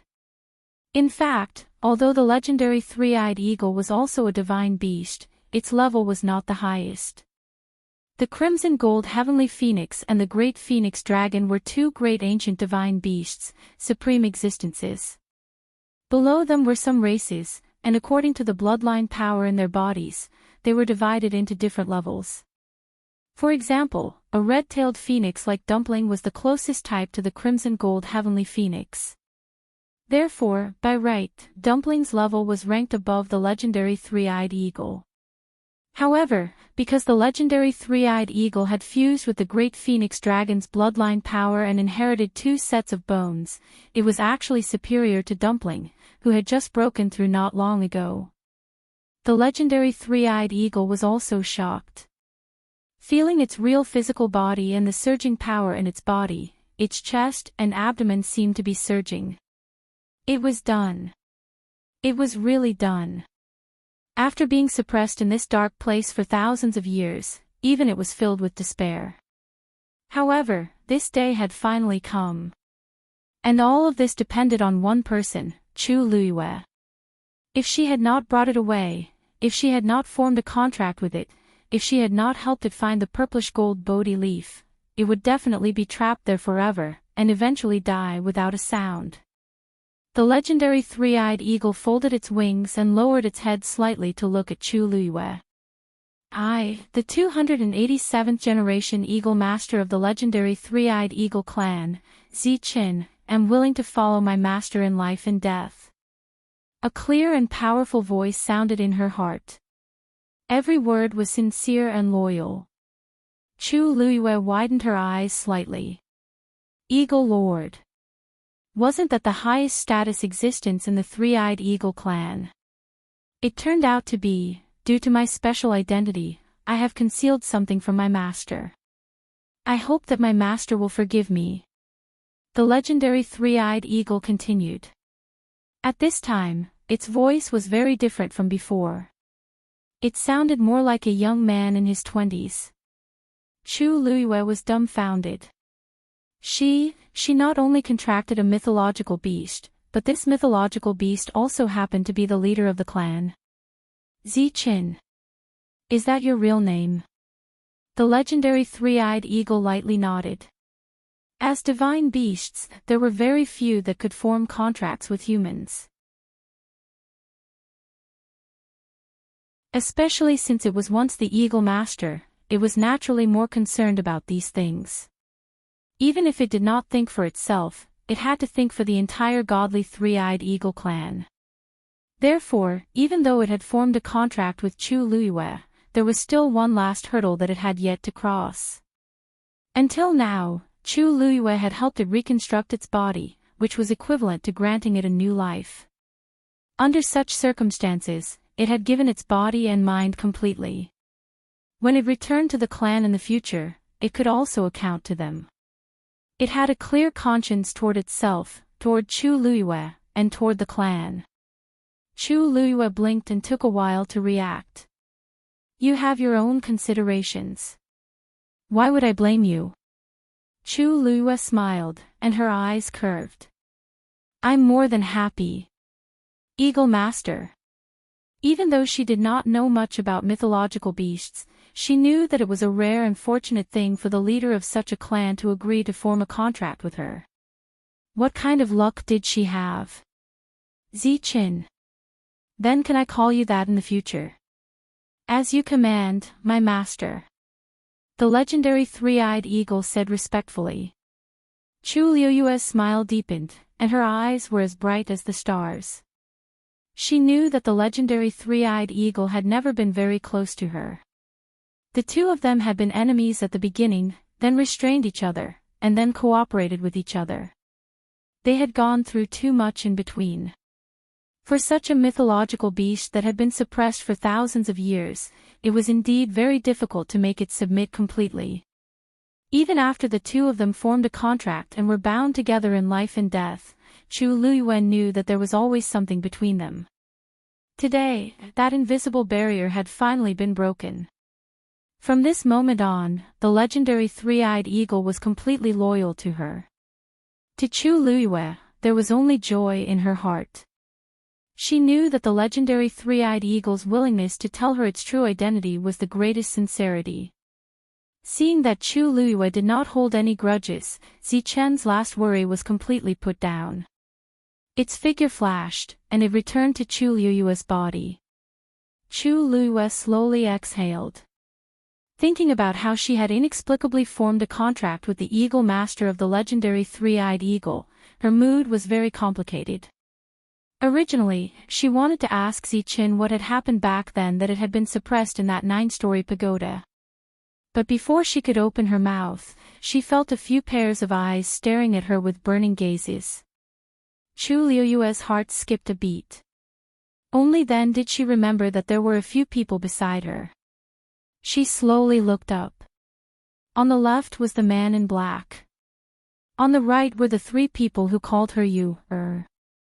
At this moment, these people all looked over. Your armor has been repaired. Rong Xiu leaned against the stone wall and said lazily. Chu Luiyue was delighted and immediately wanted to go over. On the other side, Guru Mabao also spoke. You haven't answered my question just now. Chu Luiyue stopped in her tracks. She looked at the man in black and then looked at the three people. For a moment, she was in a difficult position. For some reason, she faintly felt that the air seemed to be filled with killing intent. Should she go and take back her pure gold armor first, or should she go and ask those people what exactly they did with her? Chu Luiyue was a little conflicted. She had an inexplicable premonition in her heart. These people all seemed to be very important to her. Even she herself didn't know where this thought came from, but after it appeared, it couldn't be dismissed. Chu Luiyue hesitated for a moment, but she still lifted her leg and planned to go and take back her pure gold armor first. After all, she had seen the big master twice. In comparison, he seemed to be more credible. Rong Xiu's lips curled up slightly as he looked up at the few people opposite him. Dugu Mabao's little face darkened. Lan Xiao couldn't help but touch his face. It was really strange. Rong Xiu was wearing a mask now and didn't show his face. How did he still win? Could it be that he had become ugly? Or that girl didn't look at his face anymore? Thinking of this, an ominous premonition suddenly surfaced in Lan Zhao's heart. That girl had changed her body now, and her memories were also in a mess. She might have really changed. At this moment, Chu Luiyue had already walked in front of Rong Xiu. He handed the pure gold armor over. Chu Luiyue carefully took it and looked around carefully. She realized that the broken part on it had really been repaired. She looked up at the man in black in front of her and said gratefully, "Thank you, Big Master." As soon as she said that, she heard a voice behind her. In this world, there are very few people who can completely repair such a yuan instrument. Since we've met, why don't you take off your mask and show your true face? Mobile users, please browse and read. A better reading experience comes from Love Network.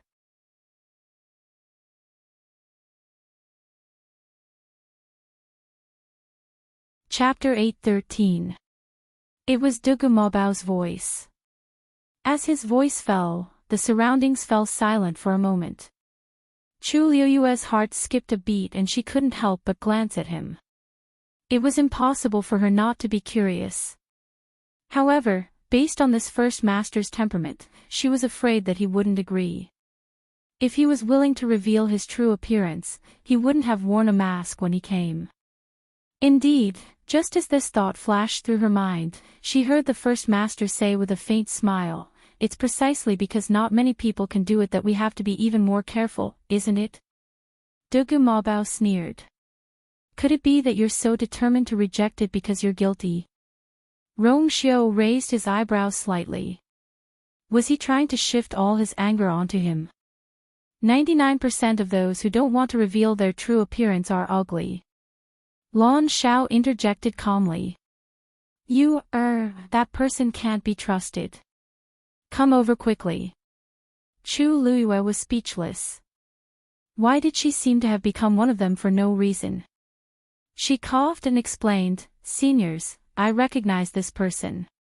Seniors, I recognize this great master. He has helped me several times before. Seniors, you don't have to be too worried. If this man was plotting something against her, he was too patient to have laid the groundwork for such a long time." Lan Xiao choked.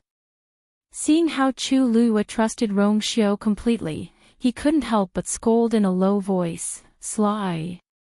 Rong Xiu was wearing a mask and refused to reveal his true appearance to you. They thought that he didn't have much contact with her.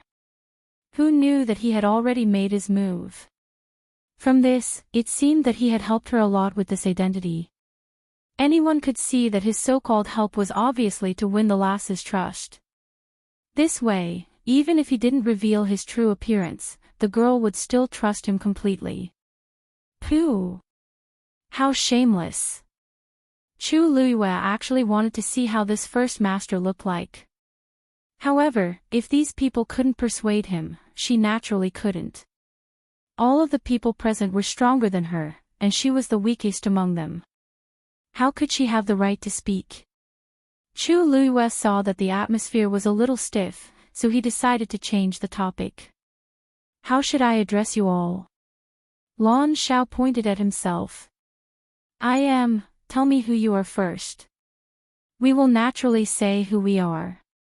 Dugu Mabao suddenly spoke and interrupted Lan Xiao. Lan Xiao looked at him strangely. Didn't Rong Xiao say that the girl still remembered him? Why was he still asking? Diwu Zhangzi gave Lan Xiao a look. Dabao wasn't asking for an answer. He was clearly asking for the girl's attitude. If she admitted it, it would prove that she trusted them. If you don't admit it, then there would be a lot of trouble today. Lan Xiao then understood. He calculated in his heart and instantly felt that this question was very necessary. Thus, the three of them looked at Chu Luiyue and waited for her answer. Chu Luiyue's eyebrows twitched. It seemed that these people were clearly planning to get an answer from her. She pursed her lips and fell into deep thought. She really didn't remember knowing these people. It was really too difficult for her to admit her identity to a few strangers. After all, she didn't even reveal anything to Yuchi Song and the rest. That was the biggest secret she was hiding. But, she remembered very clearly that when she heard their voices for the first time, she did feel an inexplicable sense of familiarity. Even when they called her, girl, she didn't feel the slightest bit out of place. It seemed like it should be like that. Moreover, her intuition told her that these people wouldn't harm her. To her, this feeling definitely wouldn't arise for no reason. So there really is something going on. However, with this big master beside her, it was really hard to say. After waiting for a while, Chu Luiyue still didn't say anything. Dugu Mabao's face gradually turned cold. The aura around him quickly turned cold as if the surrounding air was going to freeze. Then, he actually turned around and left. Lan Xiao and Diwu Zhangzi were both shocked. Why are you leaving all of a sudden? Dugu Mabao said coldly. Why are you staying here if you don't leave? Looking at that girl, it was obvious that she didn't trust them. Thinking about how he rushed over in a hurry, Dugu Mabao was even angrier. He shouldn't have come. Diwu Zhangzi chased after him and said in a voice that only the few of them could hear, it's not like you don't know her, she forgot. She had forgotten all of them. Wasn't it normal that she didn't trust them now? Didn't they see that she didn't even recognize Rong Xiao? Lan Xiao couldn't help but say, that's right, why are you angry with her? You've waited for so many years and finally met her. Why do you have to make such a fuss? If you want to leave, leave by yourself. I'm not leaving. Who knew what Rong Xiao was planning to do if he was leaving? Upon hearing that, Dugu Mabao walked even faster. Seeing that his figure was about to disappear into the darkness, Chu Luiyue's heart skipped a beat, and she suddenly blurted out, Dabao. Stop fooling around. Dugu Mabao suddenly stopped in his tracks. Lan Xiao and Diwu Zhangzi widened their eyes in shock. Rong Xiao's gaze moved slightly. The entire space was dead silent. Chu Luiyue was dumbfounded after shouting that. What did she just say? She called him Dabao, and told him to stop fooling around. Chu Luiyue's vision went dark. She didn't even know how she managed to yell that out. She just blurted it out naturally after seeing that scene. Any one of these people who stood up would probably be a big shot who could summon the wind and summon the rain. Not only did she not answer the other party's question directly, she even used such a tone to speak to them like this. Chu Luiyue felt a chill on her neck. Although she had always been bold and unbridled, she still knew her place. She knew very well who she could offend and who she couldn't. If she shouted that out, based on the other party's bad temper, how would he deal with her? Just as Chu Luiyue was feeling uneasy, Dugu Maobao turned around. That adorable little face was filled with astonishment and ecstasy. Ecstasy. Chu Luiyue closed her eyes hard and looked over again. Could it be that she saw wrongly because of the distance? Who would have such a reaction after being shouted at like that? Dugu Maobao couldn't help but ask, "What did you just say?" Chu Luiyue tried her best to make her smile look sincere. I don't." Before she could finish speaking, she saw that Dugu Maobao's eyes were actually red. His eyes were flickering, and he actually looked like he was crying. Chu Luiyue was dumbfounded. What was going on? Before she could figure it out, Dugu Maobao wiped his tears and said stubbornly, "At least you have a conscience." Chu Luiyue was speechless. Digression, it was so stuffy that she couldn't breathe. Continue at 6 p.m. Mobile users, please browse and read. A better reading experience comes from AI Network.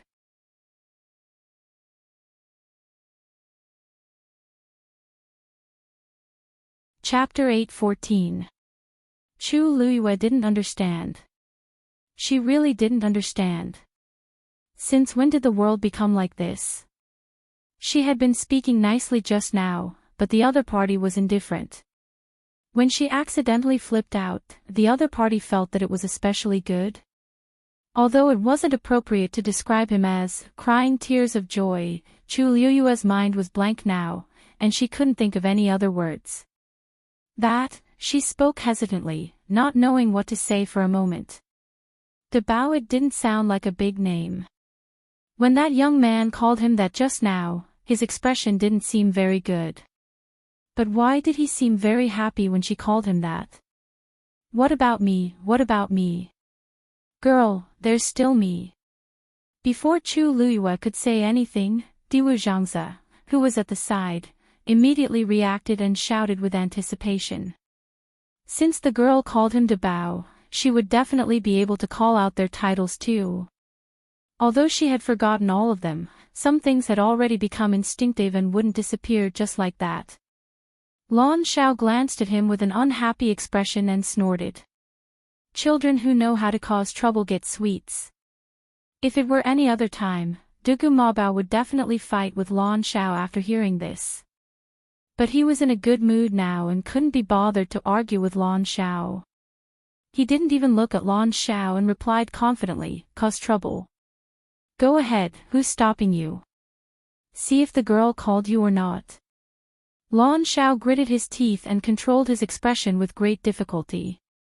"I'm not going to argue with a kid." This face was his favorite recently, and he couldn't ruin it casually. Not worth it, really not worth it. Dugu Maobao couldn't be bothered to be angry with Lan Xiao now. His heart was filled with pride and joy now. Although he was already trying his best to control it, a smile still appeared from the corner of his eyes. Faced with Diwu Zhangzi's passionate question, Chu Luiyue's eyelids twitched. Shout what? Bao.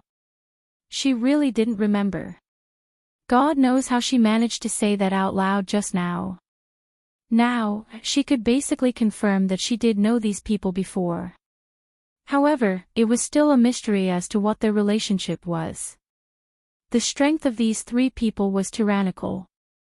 Even if she was once at her peak, she was still not enough to look at in front of them. Logically speaking, she should be very respectful to these three people.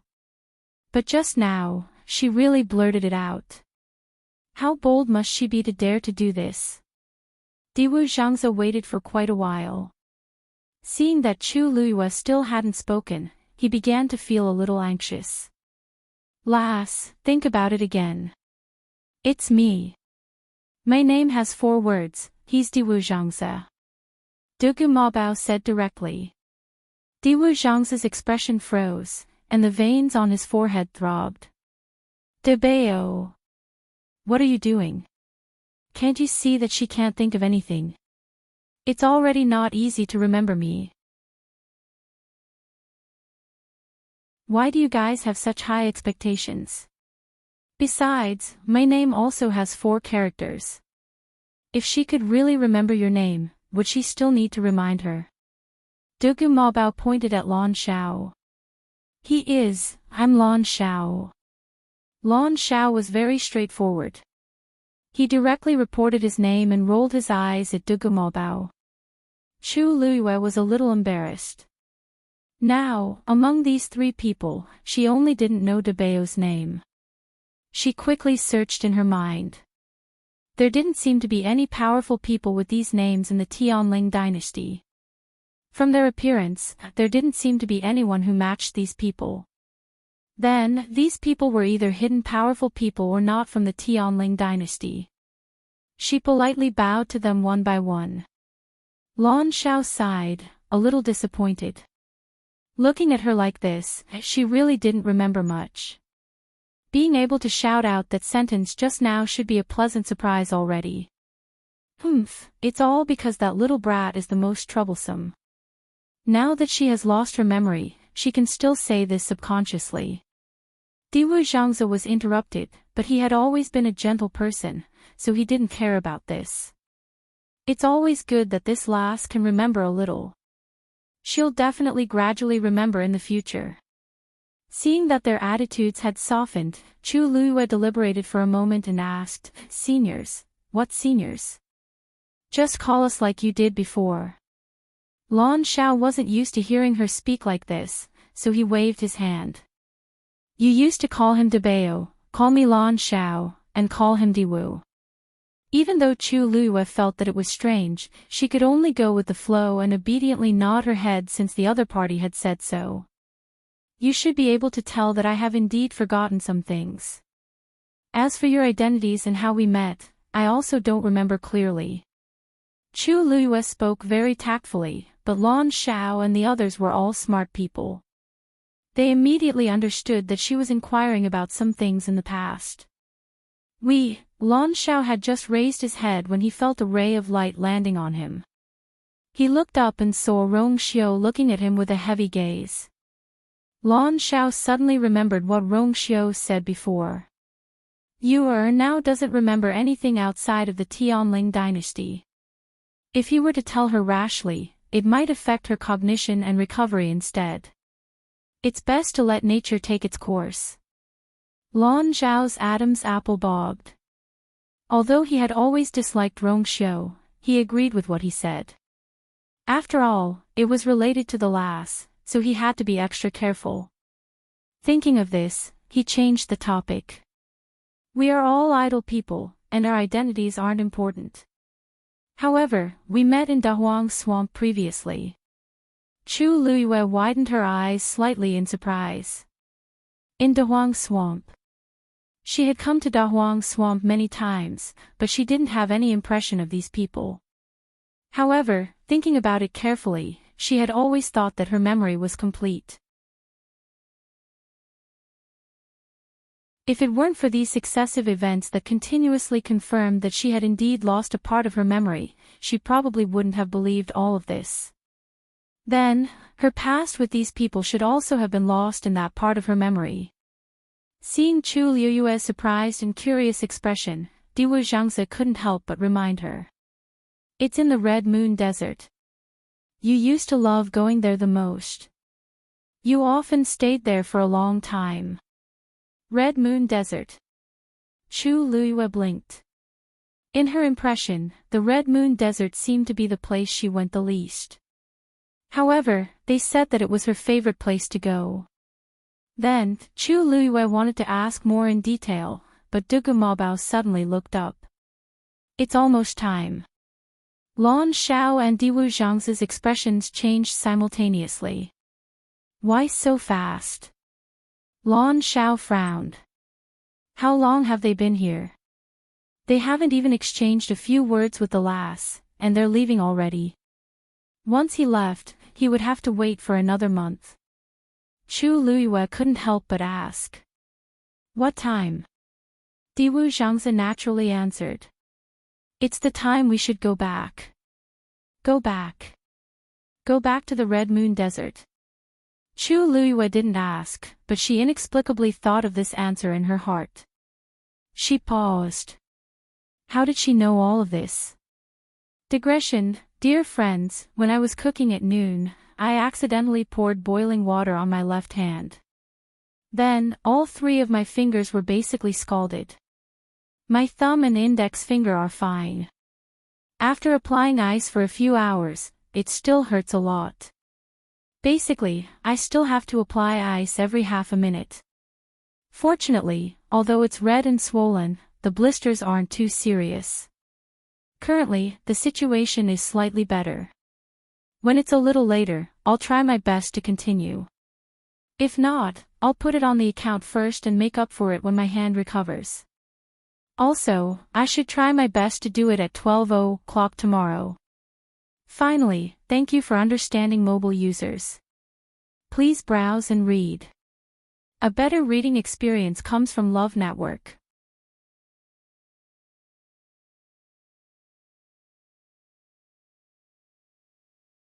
Chapter 8:15. Girl, do you want to go back with us? Lan Xiao asked. Since they couldn't stay outside, it would be better to let the girl go with them. Chu Luiyue was stunned. Go to the Red Moon Desert with them? She was actually a little curious, but they should still be waiting for her outside in Changwonzhou. She had been down there for so long, so she didn't know how they were doing now. At this moment, Rong Xiao suddenly spoke. When I came, I saw a dancing lotus at Mirror Lake. Dancing lotus? Chu Luiyue was pleasantly surprised. This was a rare heavenly treasure. Even she couldn't help but be tempted. Lan Xiao couldn't help but curse. How shameless. You know that the girl likes these things, so you purposely seduced her. Diwu Zhangzi shook his head. Sigh, it's a pity that no herbs grow well in the Red Moon Desert. If she wants other things, that's fine. We'll be able to scrape together what we can get. But these herbs. Isn't this all because of your sins in the early years? Don't you know why the Red Moon Desert became like this? Dugu Mabao glanced coldly at the 2 of them. Lan Xiao touched his chin. Don't say it as if it has nothing to do with you. You were the one who caused the most trouble back then. How dare he talk about them like this now? Dugu Mabao choked and was speechless. Forget it. Didn't you see that the girl's eyes lit up when she heard about the dancing lotus? Let her go. Diwu Zhangzi was open-minded. We can just ask her to look for us after she retrieves that thing. Dugu Mabao and Lan Xiao thought about it and felt that this suggestion was not bad, so they agreed. Thus, they didn't even ask and directly said, then come back after you're done at Mirror Lake. We're all waiting for you. Chu Luiyue was speechless. She didn't seem to have agreed to go yet. But it seemed like she couldn't reject them. Chu Luiyue finally nodded. Only then did a satisfied expression appear on their faces. Lan Xiao glanced at Rong Xiao and said meaningfully, don't worry. Lass, some people look like decent people, but in reality, they're full of evil tricks. You must be careful and not be deceived by some people. Chu Luiyue silently lowered his eyes. Was he talking about the first master? Although she also felt that this person wasn't simple, she didn't want to say that to his face. It could only be said that having strength meant having confidence. If it was the current her, she really couldn't afford to offend any of them. So we have to survive between the 2 sides. Rong Xiao was not angry when he heard this. These few people had always doted on you very much. Now that they knew that she had experienced so much, they would definitely be very distressed. This kind of attitude was probably due to the fact that she was still present. However, just as this thought flashed through his mind, Dugu Mabao looked over. You, keep up. Rong Xiao's brows twitched. As expected, he couldn't be too merciful to these people. How could he forget that they had never given him any leeway? Chu Luiyue looked at the first master, then at Dugu Mabao and the rest. She narrowed her eyes. You guys know each other? At first, she couldn't tell, but after going back and forth, she really didn't hear that they were strangers. After she said that, both parties fell silent for a moment. No one denied it. Chu Liuyue's mood suddenly became very strange. Since they knew each other, why did De Bao deliberately ask the first master to remove his mask so politely at the start? She faintly felt that there was a secret hidden in this. Thinking about it carefully, those words should have been said to her. Then, was it also because of her that the first master refused to remove his mask? A white light suddenly flashed in Chu Liuyue's mind. She suddenly realized something. She looked at the first master and stared at him. Could it be that she recognized the face under the mask? Chu Liuyue's heart suddenly started beating faster, and that familiar feeling became stronger. Rong Xiu's gaze turned slightly, avoiding her gaze, and walked towards De Bao and the rest. When they brushed past each other, Chu Liyue suddenly reached out and grabbed his wrist. Rong Xiu avoided it silently. Chu Liyue looked up and asked word by word, "What are you afraid of, First Master?" If he wasn't guilty and was afraid of being recognized, why would he hide like this? The man opposite her didn't seem to be nervous at all. He only smiled faintly and said, "I'm sorry, my wife's family is very strict. She doesn't like me touching other women." Chu Liyue was suddenly stunned. She never thought that the other party would throw out such a sentence.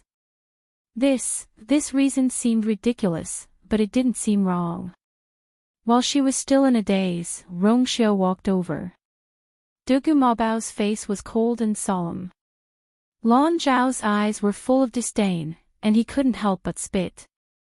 "Madam, isn't it just you, After not seeing him for a few years, this fellow's acting skills have improved. When the truth is revealed and you, knows his identity, let's see what will happen to him." Only Diwu Zhangze gave him a thumbs up. Relying on the fact that you, didn't remember anything, Rong Xiu actually dared to lie to you, so brazenly now. His guts were truly extraordinary. Rong Xiu raised his brows slightly. "Everyone, please," De Bao glanced at Chu Liyue, who was standing far away. "I'll settle the score with this fellow when we get out. Let's go." As soon as he finished speaking, the few of them quickly flew up. Chu Liyue looked up. Suddenly, her gaze froze. Her heart suddenly skipped a beat. She had seen the first master's back view before. The man in the octagonal pavilion by the cliff. Shi Ling. After Xiahou Tingan heard the news of Jiang Yuji and Xiahou Yushu's engagement, he dragged his injured body to the Xiahou residence. But after walking for a distance, his anger gradually subsided, and his mind calmed down. It was currently daytime, and there were many people on the streets. If he returned to the Xiahou residence like this, he definitely wouldn't be able to do anything. He might even become a laughing stock in the end. Hence, after much thought, he still went back in the end. Luckily, Xiao Dai was very obedient and didn't ask much as she took care of him wholeheartedly. A few days later, his injuries were mostly healed, and he decided to take action. He waited patiently until night fell. After Xiao Dai fell asleep, he quietly went out of the door. It was already late at night, and there was almost no one on the streets. Only a few of the houses were still lit up. Xiahou Tingan returned to the Xiahou residence's back door just like that. The back door wasn't guarded so strictly, so he easily drugged the two guards and secretly barged in. He was the most familiar with the Xiahou residence, so even at night, he still clearly knew every direction. Just like that, he successfully arrived at Xiahou Rong's study room without any obstructions. At this point, the study room was still lit up, and it was obvious that someone was inside. Xiahou Tingan held his breath and went closer. Just as he walked to the corner, he heard a scoff from inside. If I knew that Jiang Yuqing was like this, I wouldn't have betrayed the princess back then. Digression, I'll probably end it here for today. My hand is already better, so everyone doesn't have to worry about kissing me. Tomorrow at 12 a.m., mobile users, please browse for a better reading experience from AI Network.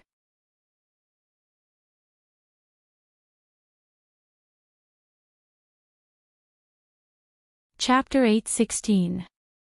Xiahou Tingan's heart skipped a beat. He vaguely knew that there was something fishy about the princess's death back then. If not, the 9 Clouds Yuan recovery pill wouldn't have landed in his father's hands. He wasn't dumb and knew what he could and couldn't ask. Hence, even if he had guessed it, he had never honestly told his father about it. Now that he suddenly heard these words, Xiahou Tingan's heart was still beating rapidly. For a moment, he wanted to retreat and didn't want to listen anymore. He knew that the more he knew about such things, the more dangerous it would be. But just as he was feeling conflicted, another voice came from the room. You should know what kind of person he is from the moment he planned to work with the third princess to deal with the princess. Xiahou Tingan knitted his brows. This voice sounds familiar. The princess took care of him many times back then.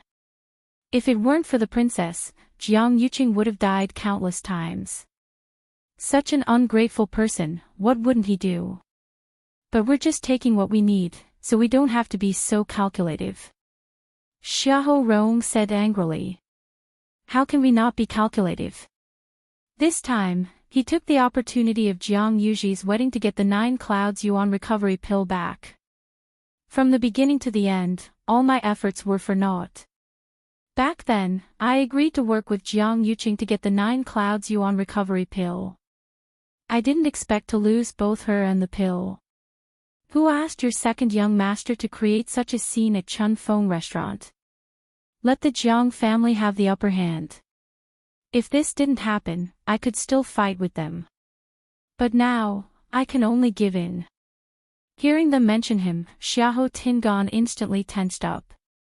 Then, he heard Xiahou Rong sigh and say, Among my sons, I've always liked him the most. Among my sons, I've always liked him the most. Later on, when I found out that Jiang Yuji liked him, I poured a lot of effort into him. Originally, I thought that after their wedding, he would naturally inherit my position. Who would have thought that he would actually be so disappointing? Xiahou Rong expected better from him. After knowing that Xiahou Tingan had a girl at Chun Feng restaurant, he knew that he was in big trouble. Originally, he wanted Xiahou Tingan to go to the Jiang residence personally to apologize, but he didn't know what was good for him and refused to do so. In the end, he was chased out of the Xiahou residence. Hearing this, Xiahou Tingan felt very upset. Just as he was hesitating whether to admit his mistake, he heard another man laugh. So what if I don't live up to expectations? Wasn't there still third young master? In my opinion, he is much more mature than your second young master. From the beginning to the end of his marriage with Jiang Yuji, he had performed extremely well. It was said that he had been going to the Jiang residence to accompany Jiang Yuji every day for the past few days, and their relationship had developed quite well. Xiahou Rong smiled. You're right. In the past, because of his mother's lowly birth, I never paid much attention to him. He had been keeping a low profile all these years. I didn't expect him to be so capable. Compared to his second brother, he was much better. After this, second brother would probably be crippled. It would be good to let him wake up on his own. Xiahou Tingan was dazed. He didn't hear what they said after that. His mind was filled with Xiahou Rong's words. It had only been a few days, and Xiahou Yushu, that bastard, had already completely occupied his position. The last bit of hesitation in Xiahou Tingan's heart completely disappeared. Now that Jiang Yuqing has the upper hand in Xiling, it's not wise to fight with him anymore. That man persuaded. Xiahou Rong sneered. If you force me into a corner, I'll just reveal everything that happened back then. If I didn't help to forge the document, how could the princess have moved the 13 Yu guards out of Xiling back then? As long as the 13 Yu guards were around, Jiang Yuqing couldn't have succeeded. If he keeps forcing me, don't blame me for fighting to the death with him. Xiahou Tingan pressed his chest as his heart beat crazily, and his eyes were filled with shock. I see. I see. When the princess got into trouble back then, the 13 Yu guards were indeed not in Xiling. Everyone only knew that something happened at the border, so the princess sent the 13 Yu guards to investigate, but they never returned. Not long after, Jiang Yuqing directly announced that the 13 Yu guards had betrayed their master and ordered them to be killed. Other than the most important few people, nobody knew why the princess sent all 13 of them out back then. According to her past habits, she would usually send a few people out and leave someone beside her. I didn't expect my father to be the one behind this. The current Jiang Yuqing can't be compared to the past. Even if you say those things now, who would believe it? The princess's death is linked, and you and I are just one of the links. Once he said that, the two people in the room didn't speak for a long time. After some time, that man seemed to be planning to leave. Forget it. Don't mention this in the future, lest you attract more trouble. Before he could finish speaking, a strange sound came from the yard. Who is it? Xiahou Rong hollered in the room. He immediately rushed out of the room.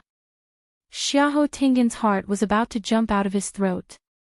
But then, he realized that the sound came from another direction. The moment Xiahou Rong came out, he saw a black figure flash past quickly. He cursed in his heart and immediately chased after it. Previously, he specially asked the servants to leave and ordered that nobody could enter this place. In addition, he was filled with anger whenever he talked about Jiang Yuqing, which caused them to be careless and not even know that someone secretly came here. I don't know how much of what I just said was heard. Thinking of this, Xiahou Rong became even more nervous, and his heart burned. If someone finds out and spreads it, the consequences will be unimaginable. The person in the room also followed closely behind Xiahou Rong and left. However, he didn't chase after Xiahou Rong. Instead, he changed directions and left this place with a few leaps. Xiahou Tingan originally wanted to see who that person was, but he was worried that his identity would be exposed, so he didn't dare to move. Hence, he only saw that person's blurry back view in the dark. He thought for a while and didn't recognize that person's identity. But very quickly, he threw this matter to the back of his mind. This was because the study room was currently empty. It was a good chance to take action.